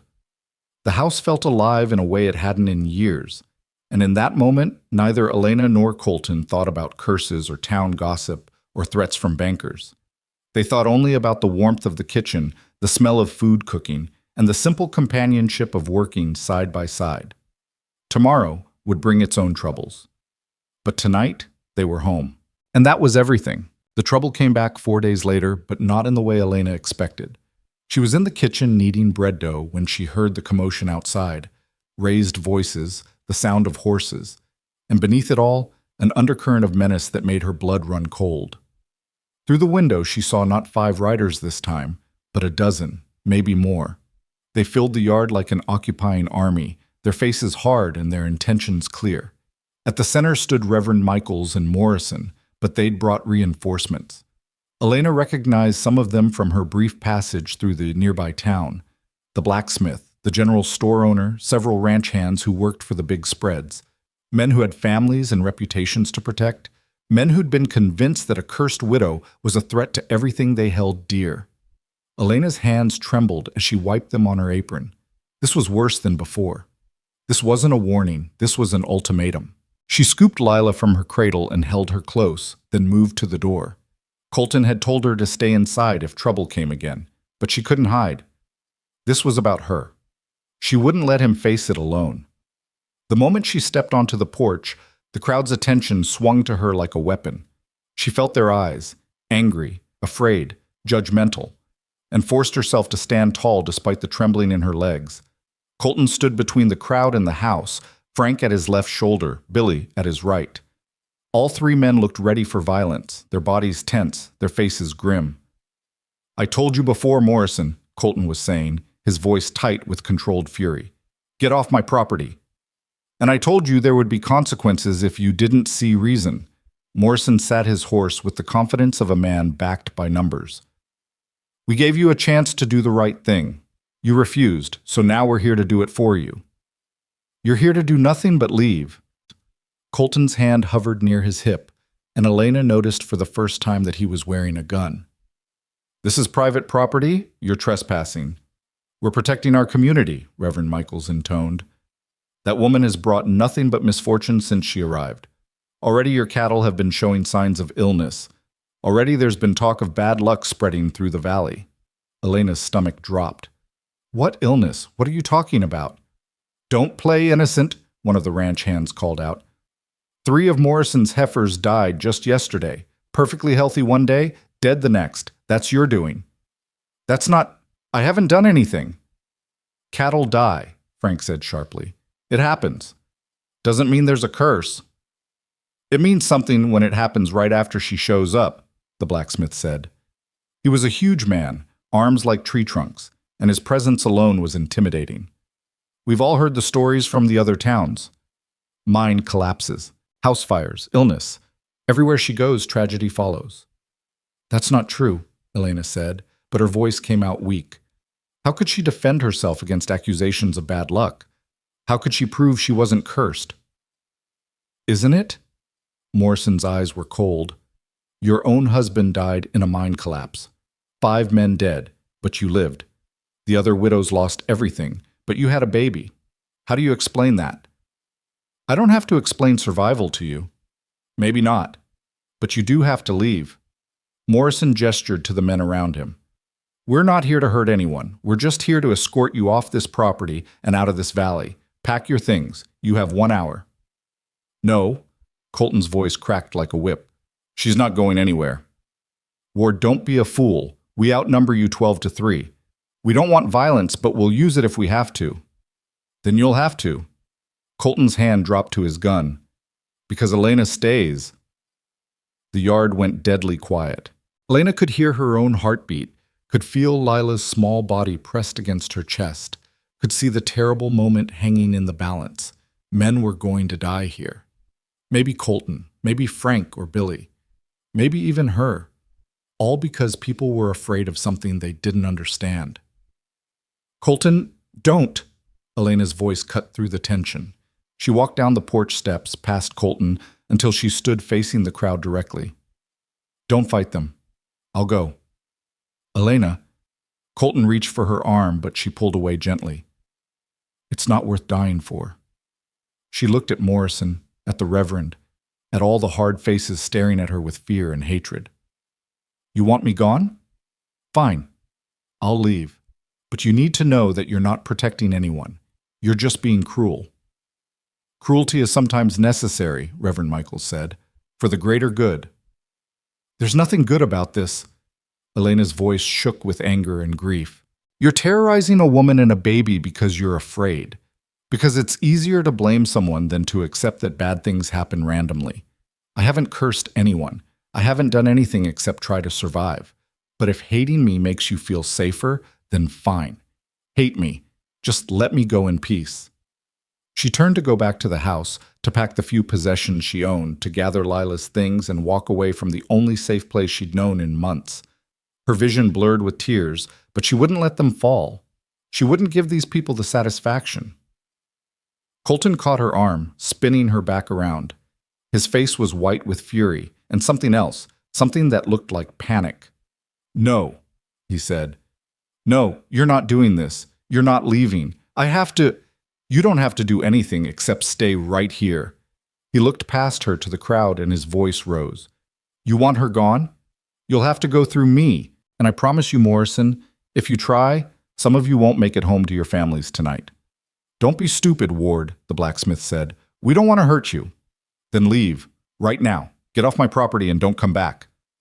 We can't do that. Then we have a problem. The tension ratcheted higher. Hands moved toward weapons. Horses shifted nervously. Elena could feel violence building like a storm about to break. And then, miraculously, a new voice cut through the chaos. What in God's name is going on here? Everyone turned to see Martha Hayes riding into the yard, and she wasn't alone. Behind her came 6 more riders, older women and men, respectable looking, their faces set with determination. Elena recognized one of them as the doctor who'd passed through town weeks ago, and another as the widow who ran the boarding house in the nearest settlement. Martha dismounted and marched straight into the center of the confrontation, her small frame radiating outrage. I asked a question. Someone better answer me. Mrs. Hayes, this doesn't concern you, Morrison said, but his voice had lost some of its authority. Like hell it doesn't. When a dozen men ride onto a neighbor's property to terrorize a woman and child, it concerns every decent person in this valley. Martha planted herself between Elena and the crowd. Now, I'm going to give you all one chance to turn around and ride home before I lose my temper. Martha, you don't understand, Reverend Michaels began. This woman is dangerous. The only dangerous thing I see here is mob mentality and rank stupidity. Martha's eyes blazed. You should be ashamed of yourselves, every single one of you. My cattle died, Morrison protested. 3 healthy heifers dead overnight. That's not natural. Did you have the veterinarian look at them? The doctor asked, riding forward. Because I did, Morrison. You asked me to. Remember? Morrison's face reddened. What does that have to do with... I examined those animals this morning. They died of poisoning. Specifically, they got into a patch of water hemlock growing by your North Creek. There's a whole stand of it there, and your fence was down. The cattle got through and ate it. A murmur ran through the crowd. Morrison sputtered, but that doesn't... It means your cattle died because you weren't maintaining your fences properly, the doctor said bluntly. Not because of any curse, just plain old negligence. The certainty in the crowd began to crack. Men looked at each other, doubt creeping into their expressions. What about the other towns? Someone called out. What about the mine collapse and the fires? Elena found her voice. The mine collapsed because the company cut corners on safety to save money. Everyone knew the supports were bad. They just didn't care until it was too late. And the fires? She laughed bitterly. People set those fires deliberately to drive me out. There was no curse, just cruelty. She's lying, Reverend Michaels insisted, but he sounded less certain now. Is she? Martha turned to face the crowd. Or have we been so eager to find someone to blame for our troubles that we stopped thinking clearly? Life is hard out here. Cattle die. Accidents happen. People get sick. That's not a curse. That's just life. But the widow's curse is real, the blacksmith said. My grandmother told me stories. Stories, Martha interrupted. That's all they are. Stories we tell ourselves to make sense of random tragedy. But Elena Moore isn't responsible for your grandmother's stories any more than she's responsible for Morrison's poor fencing. The widow from the boarding house rode forward, her face kind. I knew Elena when she passed through my town. She stayed 3 days, worked hard to pay for her room, and caused no trouble. The only reason she left was because people like you scared her away with your superstition and hatred. We're trying to protect our families, one of the younger men said, but his voice wavered. By terrorizing a mother and infant? The widow shook her head. What kind of protection is that? What kind of people does that make us? Silence fell over the yard. Elena could see the moment the mob's certainty began to crumble. These weren't evil men. They were scared men, and fear had driven them to the edge of violence. But now, faced with reason and witnesses who contradicted their narrative, the fear was losing its grip. Morrison tried one last time. Even if the cattle weren't her fault, having her here is still inappropriate. Ward is a single man. She's a single woman. It's not proper. Then he should marry her. The words came from Colton, and they hit Elena like a physical blow. She spun to face him, her mouth open in shock. What? Colton's eyes were locked on hers, intense and determined. Marry me. Colton, you can't. This isn't. I'm serious. He moved closer, his voice dropping so only she could hear. I was going to wait. I was going to give us more time. But they're not going to stop, Elena. As long as there's any excuse to come after you, they will. But if you're my wife, if this is legally your home, they can't touch you. You don't want to marry me. You barely know me. I know enough. His hand found hers, warm and solid. I know you're brave and stubborn and kind. I know you make this house feel like a home. I know that losing you, even after just a few weeks, would hurt worse than anything I've felt in 3 years. His voice cracked. I know I don't want to watch you walk away. But marriage doesn't have to mean what you think it means. We don't have to. He colored slightly. We can keep separate rooms. This can be a partnership, a legal arrangement, whatever you need it to be. But please, Elena, say yes. Let me protect you the only way I know how. Elena's mind reeled. This was insane. They'd known each other less than a month. Marriage was permanent, binding, complicated.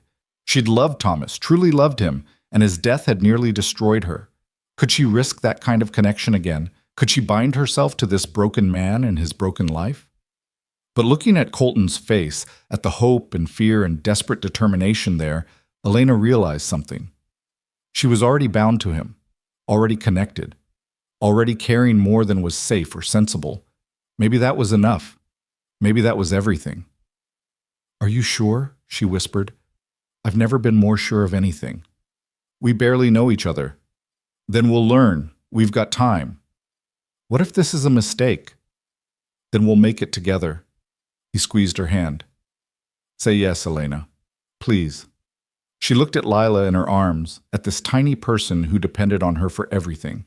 Then at Colton, who was offering something she'd thought was impossible. Safety, protection, a place to belong. It wasn't love. Not yet. Maybe not ever. But it was real and honest and true. Yes, she said softly. I'll marry you. The relief that flooded Colton's face was almost painful to see. He pulled her close, careful not to crush Lila between them, and pressed his forehead against hers. Thank you, he breathed. Thank you. Martha's voice rang out, breaking the moment. Well, you all heard him. They're getting married. Does that satisfy your sense of propriety, Morrison? The banker looked like he'd swallowed something sour. This is highly irregular, but legal, the doctor pointed out. And proper. She'll be Mrs. Ward, living on her husband's property, unless you have some other objection. Morrison opened his mouth, closed it, then tried again. When is this marriage supposed to take place? Now, Colton said, turning to face the crowd while keeping Elena tucked against his side. Right now. Reverend, you're already here. You might as well perform the ceremony. Reverend Michaels looked apoplectic. I will not. This is a farce. You can't possibly. I can, actually. The doctor pulled a small book from his saddlebag. I'm licensed to perform marriages in this territory, have been for 10 years. If the Reverend won't do his job, I'll be happy to step in. This is madness, someone muttered, but the fight had gone out of the crowd. They were spectators now, not a mob. Colton looked down at Elena. Are you ready? No, but I don't think I ever will be, so we might as well do it now. He laughed, and it was a real laugh, full of relief and disbelief, and something that might have been joy. All right then, let's get married. The next 15 minutes passed in a blur. Martha produced a ring, her own wedding band, and pressed it into Colton's hand with a fierce hug. Frank and Billy stood as witnesses, both looking stunned but supportive. The boarding house widow held Lila, cooing at her while Elena's hands were occupied. The doctor opened his book and began to read. The words washed over Elena: love, honor, cherish, sickness, health, death. All the traditional promises people made when they still believed in forever. She wanted to laugh at the absurdity of it. She wanted to cry at the strange mercy of finding safety in the most unlikely place.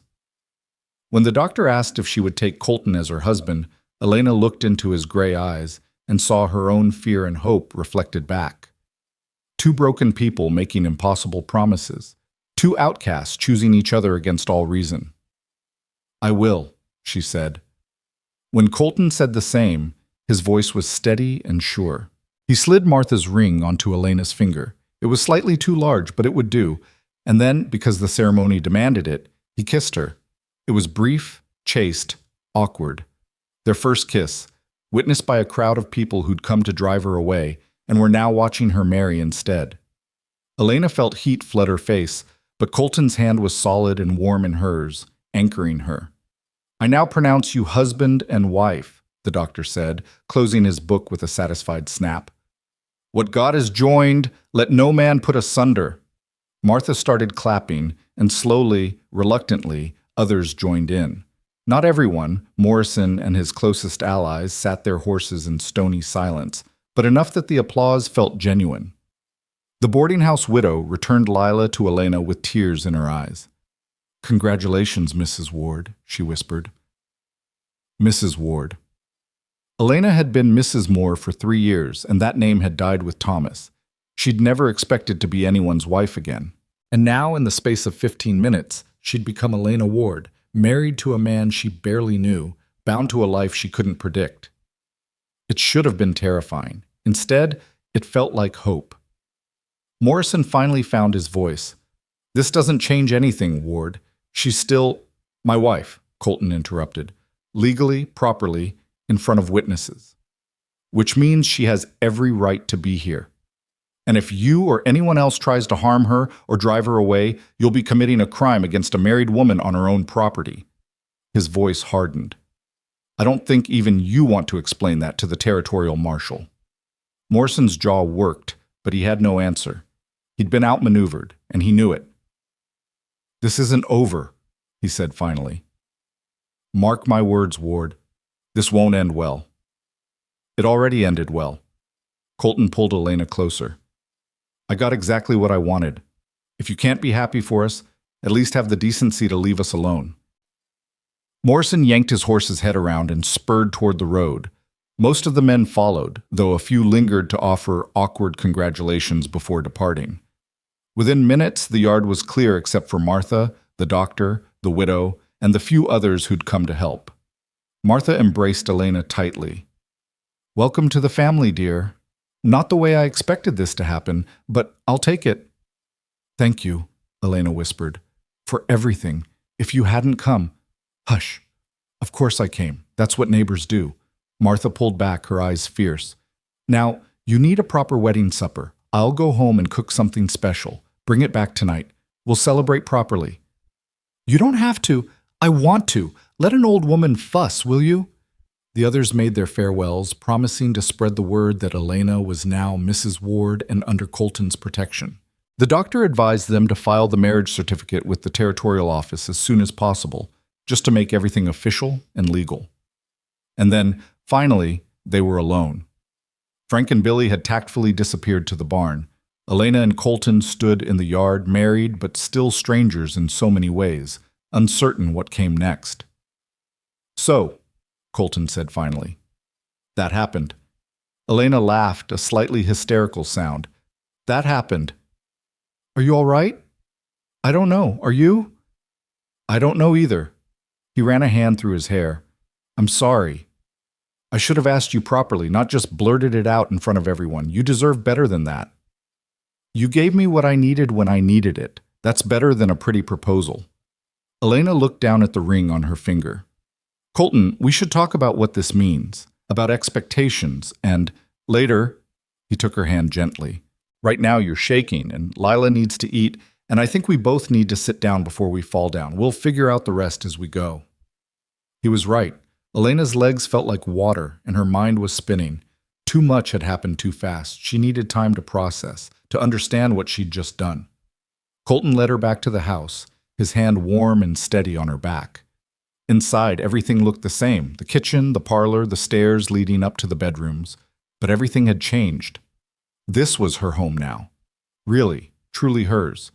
Not a temporary shelter or a place she was just passing through, but a home. She was Elena Ward. She had a husband. She had a house. She had protection and safety and a future. The weight of it, the reality, crashed over her like a wave, and suddenly Elena was crying. Not sad tears or scared tears, but overwhelmed tears, months of held-back emotion finally breaking free. Hey, Colton said, alarmed. Hey, Elena, it's okay. I know, she sobbed. I know it's okay. That's why I'm crying. He pulled her against his chest, careful of Lila between them, and just held her while she wept. His hand stroked her hair gently, and he murmured wordless comfort. And Elena felt something inside her that had been clenched tight for so long finally begin to relax. She was safe. She was home. She was married to a good man who'd chosen her even when the world told him not to. It wasn't the life she'd imagined. It wasn't the fairy tale she dreamed of as a girl, but it was real and solid and hers. And for the first time in longer than she could remember, that was enough. When the tears finally subsided, Elena pulled back, embarrassed. I'm sorry. I didn't mean to fall apart on you. You're allowed to fall apart.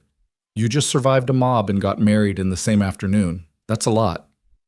You survived it too. Yeah, but I'm used to people hating me. You're not. He wiped a tear from her cheek with his thumb. You did good today, Elena, standing up to them like that. I was proud of you. The simple words made her throat tight again. I was terrified. Brave isn't the absence of fear. It's being scared and doing it anyway. He smiled slightly. You're the bravest person I know. I'm not. You are.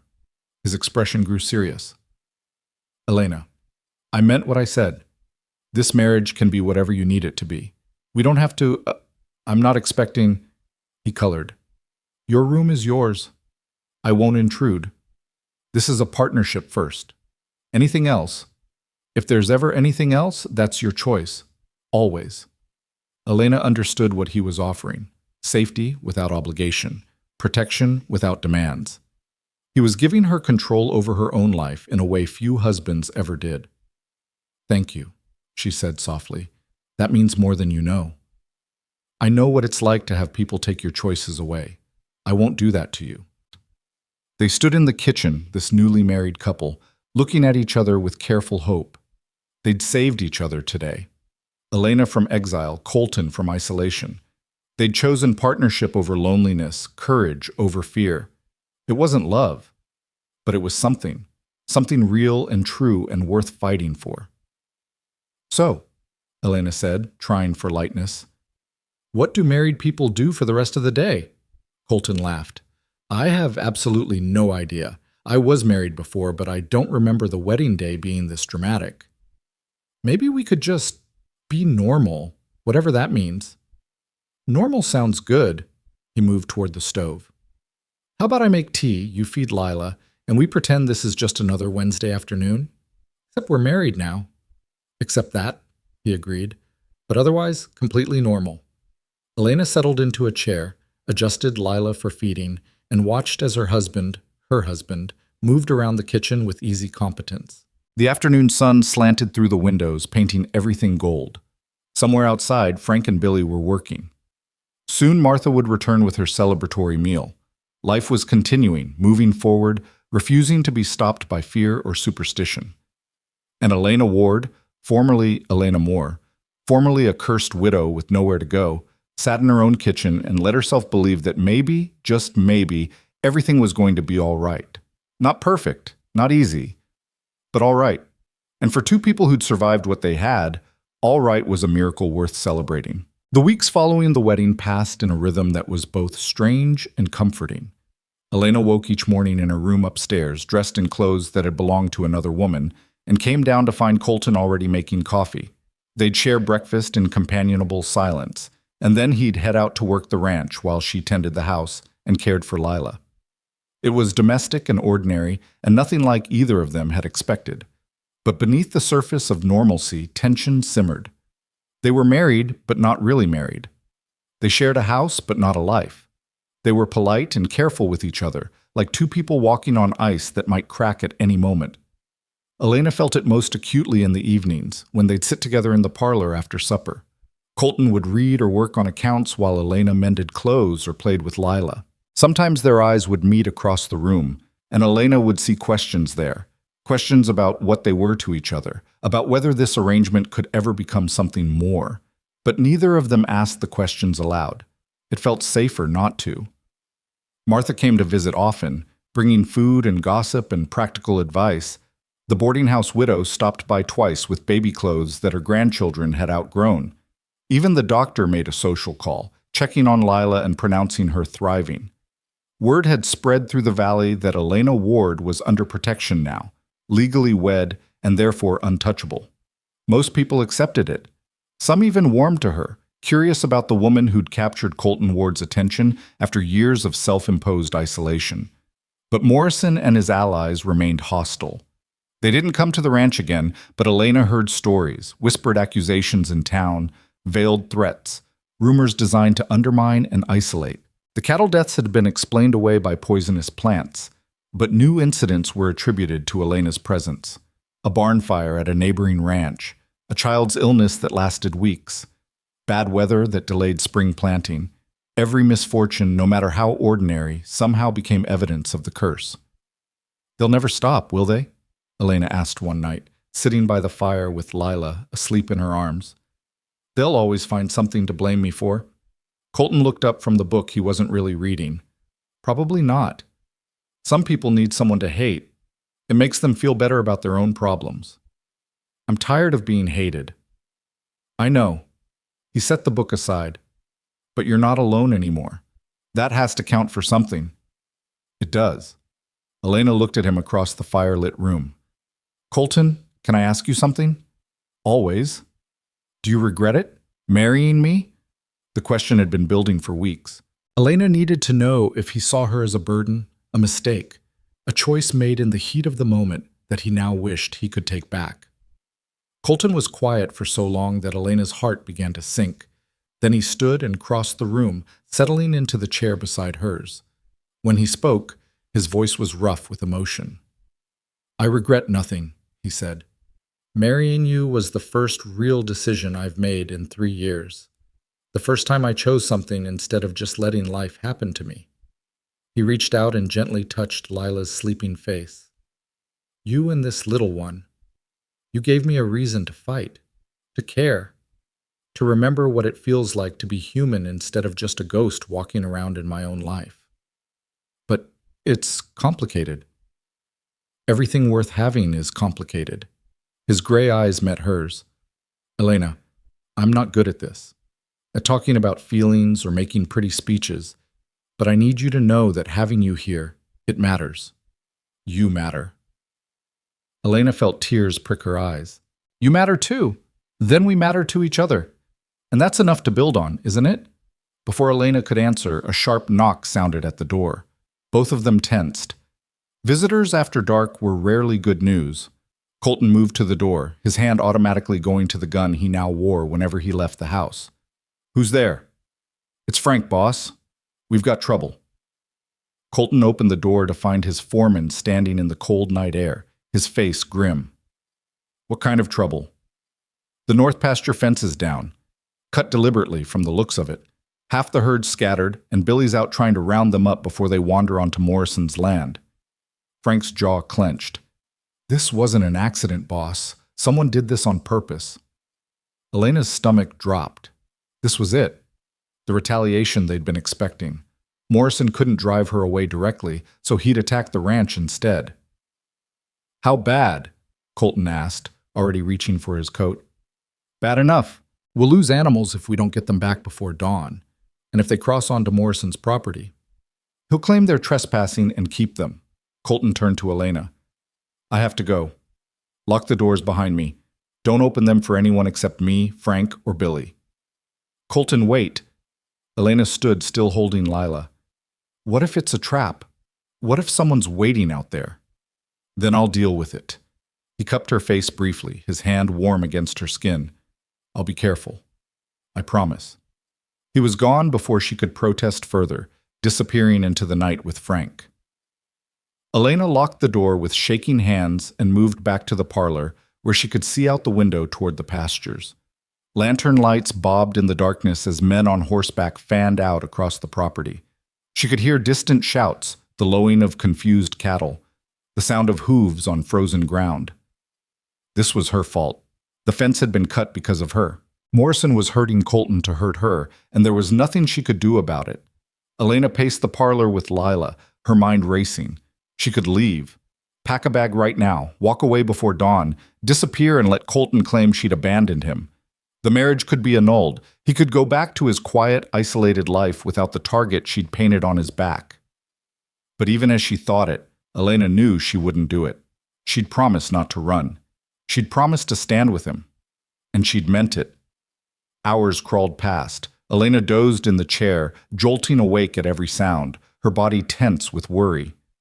Lila slept peacefully, unaware of the turmoil outside. Finally, as gray light began to creep across the horizon, she heard horses returning. Elena rushed to the window and saw Colton and Frank riding in, both exhausted and covered in dirt. Billy followed behind, leading several head of cattle back toward the barn. Elena threw open the door and ran out into the cold morning air. Are you all right? Is anyone hurt? We're fine, Colton said, dismounting stiffly. Got most of the herd back. Lost maybe 5 head, but that's better than it could have been. Did you see who did it? No, they were long gone by the time we got there. He handed his horse to Billy with a word of thanks, then turned to Elena. His face was haggard, his eyes red-rimmed with exhaustion. But we found something else. What? Tracks leading toward Morrison's property.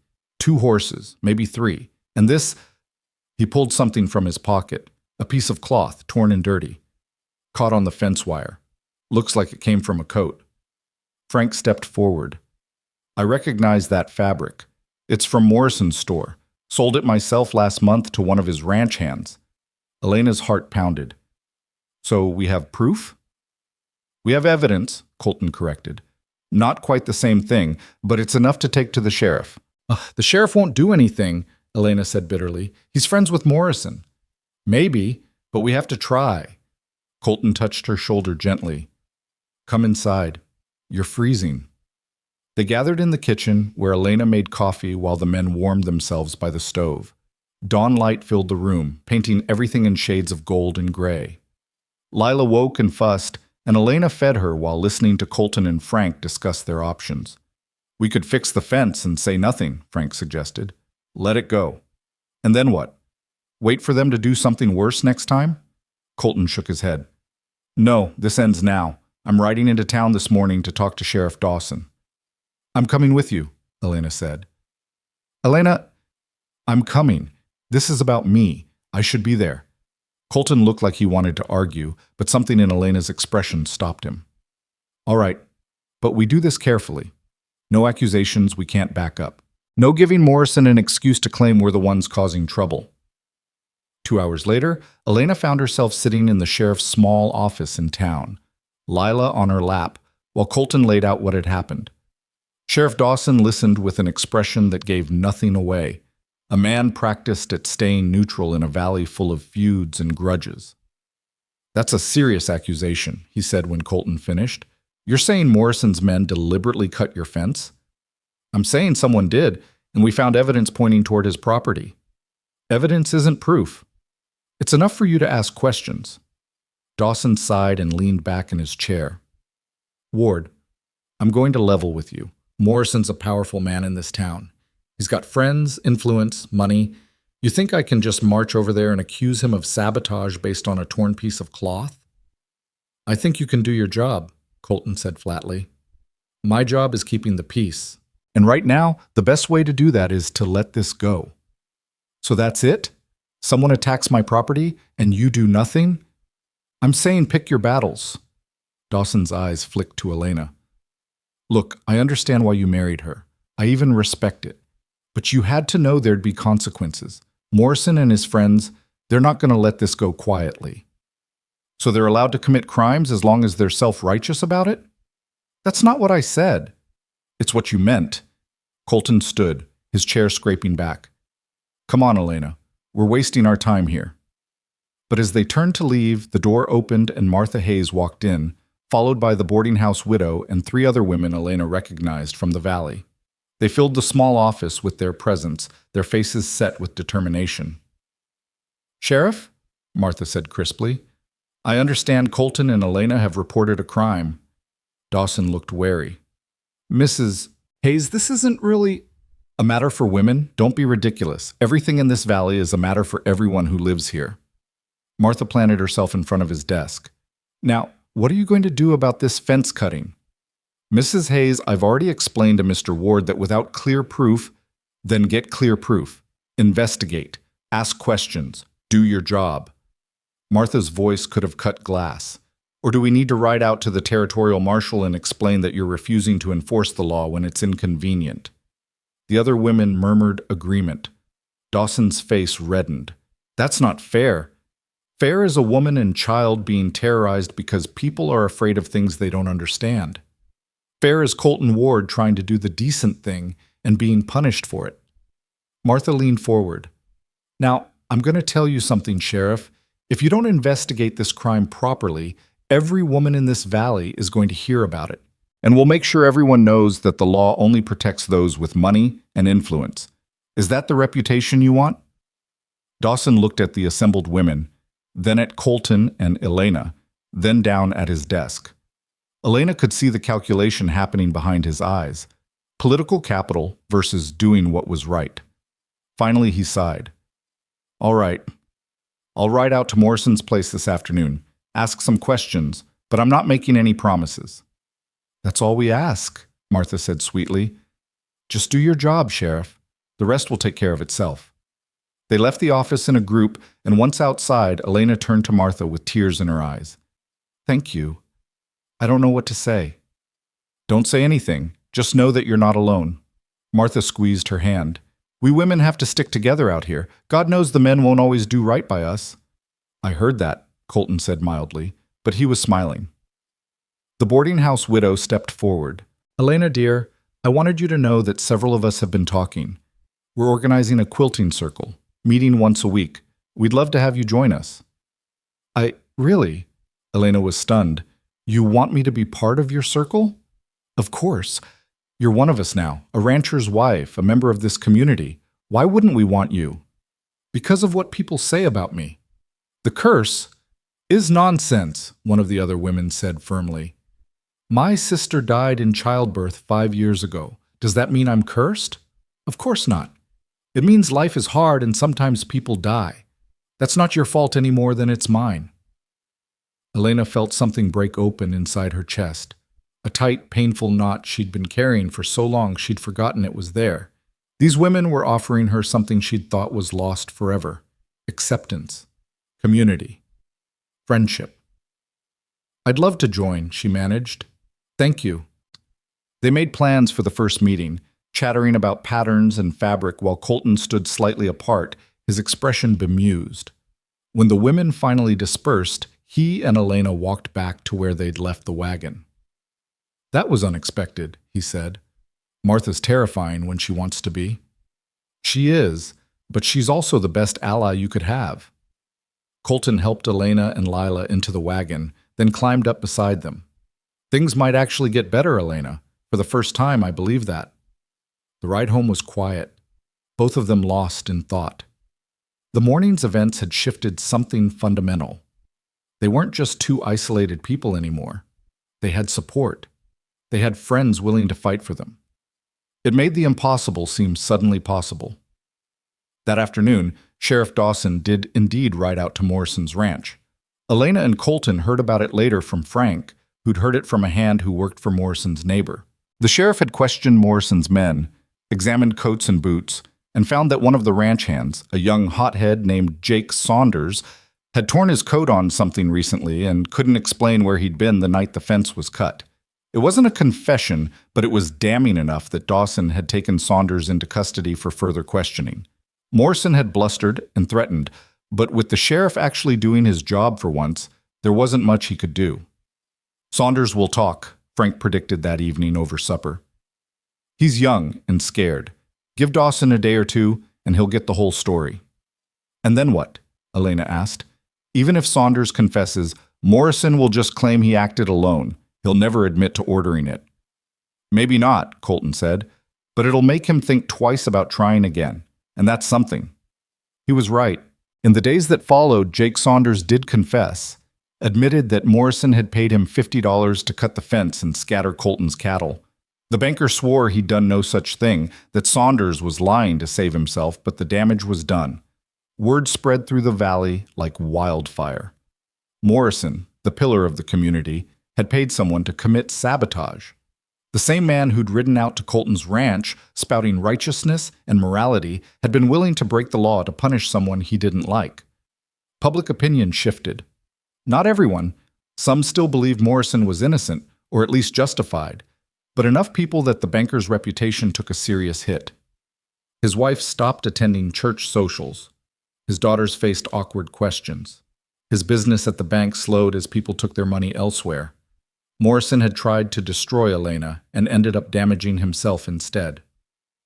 "Karma," Martha said with satisfaction when she came to visit.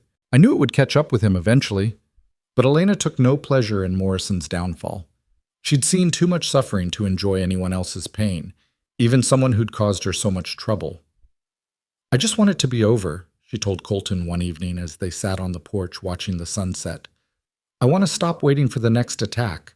I want to just live." "Then live," Colton said simply. "We've done what we can. The rest is up to them. Either they'll accept us or they won't. But we're not going to stop living our lives because of what they might do." He was right, and Elena knew it. They couldn't spend forever braced for disaster. At some point, they had to choose to believe in the possibility of peace. Spring came slowly to Wyoming that year, creeping across the valley in increments, patches of bare ground appearing through snow, the first brave shoots of grass pushing up through frozen earth, ice breaking on the creek in musical crashes that sounded like freedom.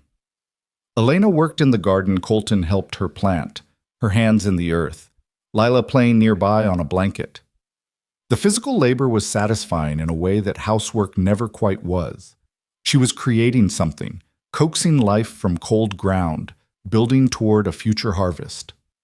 Colton would come find her there sometimes, drawn by the sound of Lila's laughter, or maybe just by the need to be near. He'd crouch beside the garden and ask questions about what she was planting, and Elena would explain about beans and squash and the tomatoes that probably wouldn't survive Wyoming's short summer but were worth trying anyway. "My mother had a garden," he said one afternoon, his voice distant with memory. "She could grow anything. She used to say that putting your hands in the soil kept you connected to what mattered. She sounds wise." She was. Colton plucked a weed absently. "She would have liked you. She would have been glad I wasn't alone anymore." It was the most personal thing he'd said about his family, and Elena felt the gift of it. "Tell me about her." So he did, sitting in the dirt beside her garden while Lila gurgled and grabbed at grass. And for the first time since Elena had known him, Colton talked about his past without pain shadowing every word. He talked about his mother's laugh and his father's quiet strength. He talked about growing up on this land, learning to ride and rope and read the weather. He talked about Sarah, too, not as a ghost, but as a real person he'd loved and lost. And Elena listened, giving him the space to remember without judgment or awkwardness. When he finished, she told him about her own childhood, about Thomas, about the girl she'd been before life taught her that happiness was fragile. They sat in the spring sunshine, two people finally learning to trust each other with the truth. That night, something shifted between them. Elena felt it as clearly as she'd felt the warming of the weather. Colton looked at her differently across the dinner table, not with careful politeness, but with something deeper. Interest. Affection. Maybe even the beginning of love. After supper, when Lila was asleep and the house was quiet, Colton cleared his throat awkwardly. "Elena, can we talk?" "Of course." She set down her mending, her heart suddenly pounding. "What is it?" "I've been thinking about us. About this marriage." He moved to sit beside her, close enough that she could feel the warmth of his body. "When I asked you to marry me, I said it could be just a partnership, just an arrangement for protection. And I meant that. But I'm starting to want more." The confession came out rough, almost angry, like he was frustrated with himself for feeling it. "I'm starting to care about you in ways that have nothing to do with protection or convenience. And I need to know, is that something you might want too? Or am I alone in this?" Elena's breath caught. She'd been feeling the same pull, the same shift from convenience to something real, but she'd been afraid to acknowledge it, afraid to risk her heart again. "You're not alone," she whispered. Colton's eyes widened. I mean I care about you too. More than I thought I could care about anyone after Thomas." Elena reached for his hand, lacing their fingers together. "I'm scared, Colton. I'm terrified of losing someone again. But I'm more scared of never trying, of living the rest of my life at arm's length from the one person who makes me feel safe." "I'm scared too," he admitted. "I swore after Sarah died that I'd never let myself be vulnerable like that again. But then you showed up, half frozen and stubborn, and somehow you got past every defense I had. So what do? We try." He brought her hand to his lips, kissing her knuckles gently. "We take this slow. We give ourselves permission to be scared. But we try." Elena nodded, tears streaming down her face. But they were good tears, hopeful tears. "We try." Colton pulled her close, and this time when he kissed her, it wasn't awkward or perfunctory. It was real and searching and full of promise. Elena melted into him, her hands coming up to frame his face, and for the first time since Thomas died, she let herself feel something other than grief. She felt hope. She felt desire. She felt the possibility of love. When they finally pulled apart, both breathing hard, Colton rested his forehead against hers. "I want to do this right," he said. "I want to court you properly, even though we're already married. I want to learn everything about you. I want to build something real." "Then that's what we'll do." Elena smiled through her tears. "We'll build something real, together." The weeks that followed were a revelation. Colton courted his own wife with a sweetness that made Elena's heart ache. He brought her wildflowers from the meadow. He carved toys for Lila. He taught Elena to ride properly, his hands gentle as he guided her through the basics. They took long walks in the evenings, talking about everything and nothing, learning each other's rhythms and quirks. And slowly, carefully, the separate bedrooms became less separate. Colton would linger in the doorway of Elena's room, talking until late in the night. Elena would wake to find him in the rocking chair with Lila, having come in to check on them and stayed to watch them sleep. The day Elena asked him to stay, to share not just the house, but the room, the bed, the intimacy of true marriage, he'd looked at her with such gratitude and relief that she'd known she was making the right choice. "Are you sure?" he'd asked, his voice shaking. "I'm sure. I'm ready. Are you?" "I've been ready since I found you in that storm." He'd kissed her then, deep and thorough, and Elena had felt the last of her walls crumble. Making love to Colton was nothing like it had been with Thomas. With Thomas, everything had been youthful passion and discovery. With Colton, it was about healing and trust, two wounded people choosing vulnerability despite knowing the cost. Afterward, lying in his arms with Lila sleeping peacefully in her cradle nearby, Elena felt something she'd thought was lost forever. Wholeness. Not because Colton completed her, she'd always been complete on her own, but because he stood beside her, an equal partner in building a life. "I love you," she whispered into the darkness. His arms tightened around her. "I love you too. God help me, I love you so much it terrifies me." Good terrified or bad terrified? Good. Definitely good. He kissed the top of her head. "Thank you, Elena, for giving me a reason to live again. Thank you for saving me, for seeing me as more than a curse or a burden. You were never a burden. You were a gift I didn't know I needed." They lay together in the darkness, two survivors who'd found each other against all odds and let themselves believe in the possibility of happiness. Summer arrived in a rush of heat and growth. The garden flourished. The cattle thrived. Lila learned to crawl, then to pull herself up on furniture, her personality emerging more each day, stubborn and sweet and utterly fearless. Elena's belly began to swell with new life, and when she told Colton, he'd wept openly, his hand pressed to the slight curve where their child grew. "I never thought I'd have this again," he'd said. "A family, a future. Thank you. We made this together," Elena had reminded him. "You and me. Neither of us could have done it alone." The quilting circle became a regular part of Elena's week, and through it, she built genuine friendships. The women of the valley saw her not as a curse, but as one of their own, a mother, a wife, a neighbor who would help birth babies and nurse the sick and show up when needed. Morrison left them alone, his influence waning as more people saw him for what he was. Reverend Michaels preached a sermon about forgiveness that most people interpreted as him backing down from his stance against Elena. Life settled into a rhythm that felt sustainable, even joyful.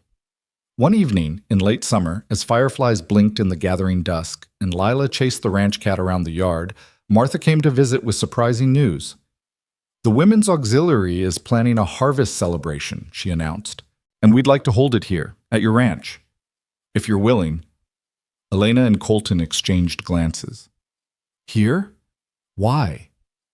"Because it's time this valley recognized you as part of the community. Really recognized you, not just tolerated you." Martha's eyes were fierce. "You've earned that recognition, both of you. And besides, you have the best location, flat ground for dancing, plenty of room for tables, that beautiful view of the mountains." "Martha, I don't know," Elena started. "Say yes," Colton interrupted. "She's right. It's time." So they said yes, and suddenly the ranch was buzzing with activity. Women came to help prepare food. Men erected a platform for dancing. Colton and Frank built long tables and benches. The entire valley seemed to converge on the ranch, transforming it from an isolated outpost into the heart of the community. The night of the celebration, Elena stood on the porch watching people arrive. Families with children, elderly couples, young people eager to dance. The same people who'd once whispered about her curse were now eating food she'd helped prepare, laughing in her yard, treating her home as a gathering place. "You did this," Colton said, coming up behind her and wrapping his arms around her expanding waist. "You turned this place from a tomb into a home. You brought life back." "We did this," Elena corrected, leaning back against him. "Together." The celebration lasted until well past midnight. There was music and dancing and so much laughter it felt like the land itself was healing. Even Morrison showed up, stiff and formal, but he stayed on the edge of the crowd and didn't cause trouble. As Elena danced with her husband under a sky full of stars, Lila asleep in Martha's arms nearby, she felt the last piece of her broken heart click back into place. This was what she'd been running toward all along, even when she thought she was just running away. This community, this family, this man who'd chosen her when the world told him not to. "What are you thinking?" Colton asked, spinning her gently. "That I'm home," Elena said. "Finally, truly home." "Yeah," he agreed, pulling her close. "We both are." Winter came again, completing the cycle, but this time Elena faced it without fear. She was no longer alone, no longer desperate, no longer running. She had a husband who loved her, a daughter who was thriving, and a new baby growing inside her who would be born in the spring. The day her son arrived, healthy and squalling, with Colton's gray eyes and her dark hair, Elena held him and wept with joy. Not because the pain was over, but because she'd survived it, because she'd walked through fire and come out stronger.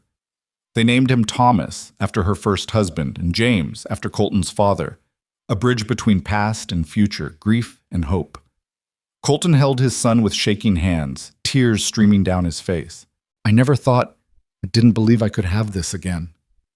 You can, Elena said softly. We can. We're allowed to be happy, Colton. After everything we've survived, we're allowed to build something beautiful. He kissed her then, long and deep, and when he pulled back, his smile was the most beautiful thing Elena had ever seen. I love you, he said. I love all of you, my family, my home, my life. I love you too, Elena whispered. Thank you for not riding past me that day. Thank you for stopping. Thank you for living, for fighting, for choosing me. They sat together in the warm spring sunlight streaming through the bedroom window, their children around them, Lila sleeping in the corner, little Thomas in his mother's arms, and let themselves believe in the miracle of second chances. Outside, the ranch was waking up. Frank was calling orders to Billy in the barn. The cattle were lowing in the distance. Birds sang in the trees that were just beginning to bud. Life was continuing, moving forward, refusing to be stopped by past pain or present fear. And Elena Ward, formerly Elena Moore, formerly a cursed widow with nowhere to go, looked at her husband and her children and her home and knew, with absolute certainty, that she'd found what she'd been searching for. Not perfection, not a life without pain or difficulty, but something better. A life worth living. A family built from broken pieces. A home constructed from ashes and hope and stubborn, defiant love. She'd whispered that they had nowhere left, and he'd said she had him. And he'd been right. She had him. She had her children. She had this ranch, and this valley, and this hard-won place in a community that had finally accepted her. She had everything. And as spring melted, the last of winter's snow, and wildflowers began to bloom along the fence line, Elena closed her eyes and let herself rest in the certainty that she was finally, truly home. The cowboy and the widow. Two broken souls who'd saved each other. Two outcasts who'd built a family from nothing. Their story wasn't a fairy tale. It was better. It was real. And it was theirs.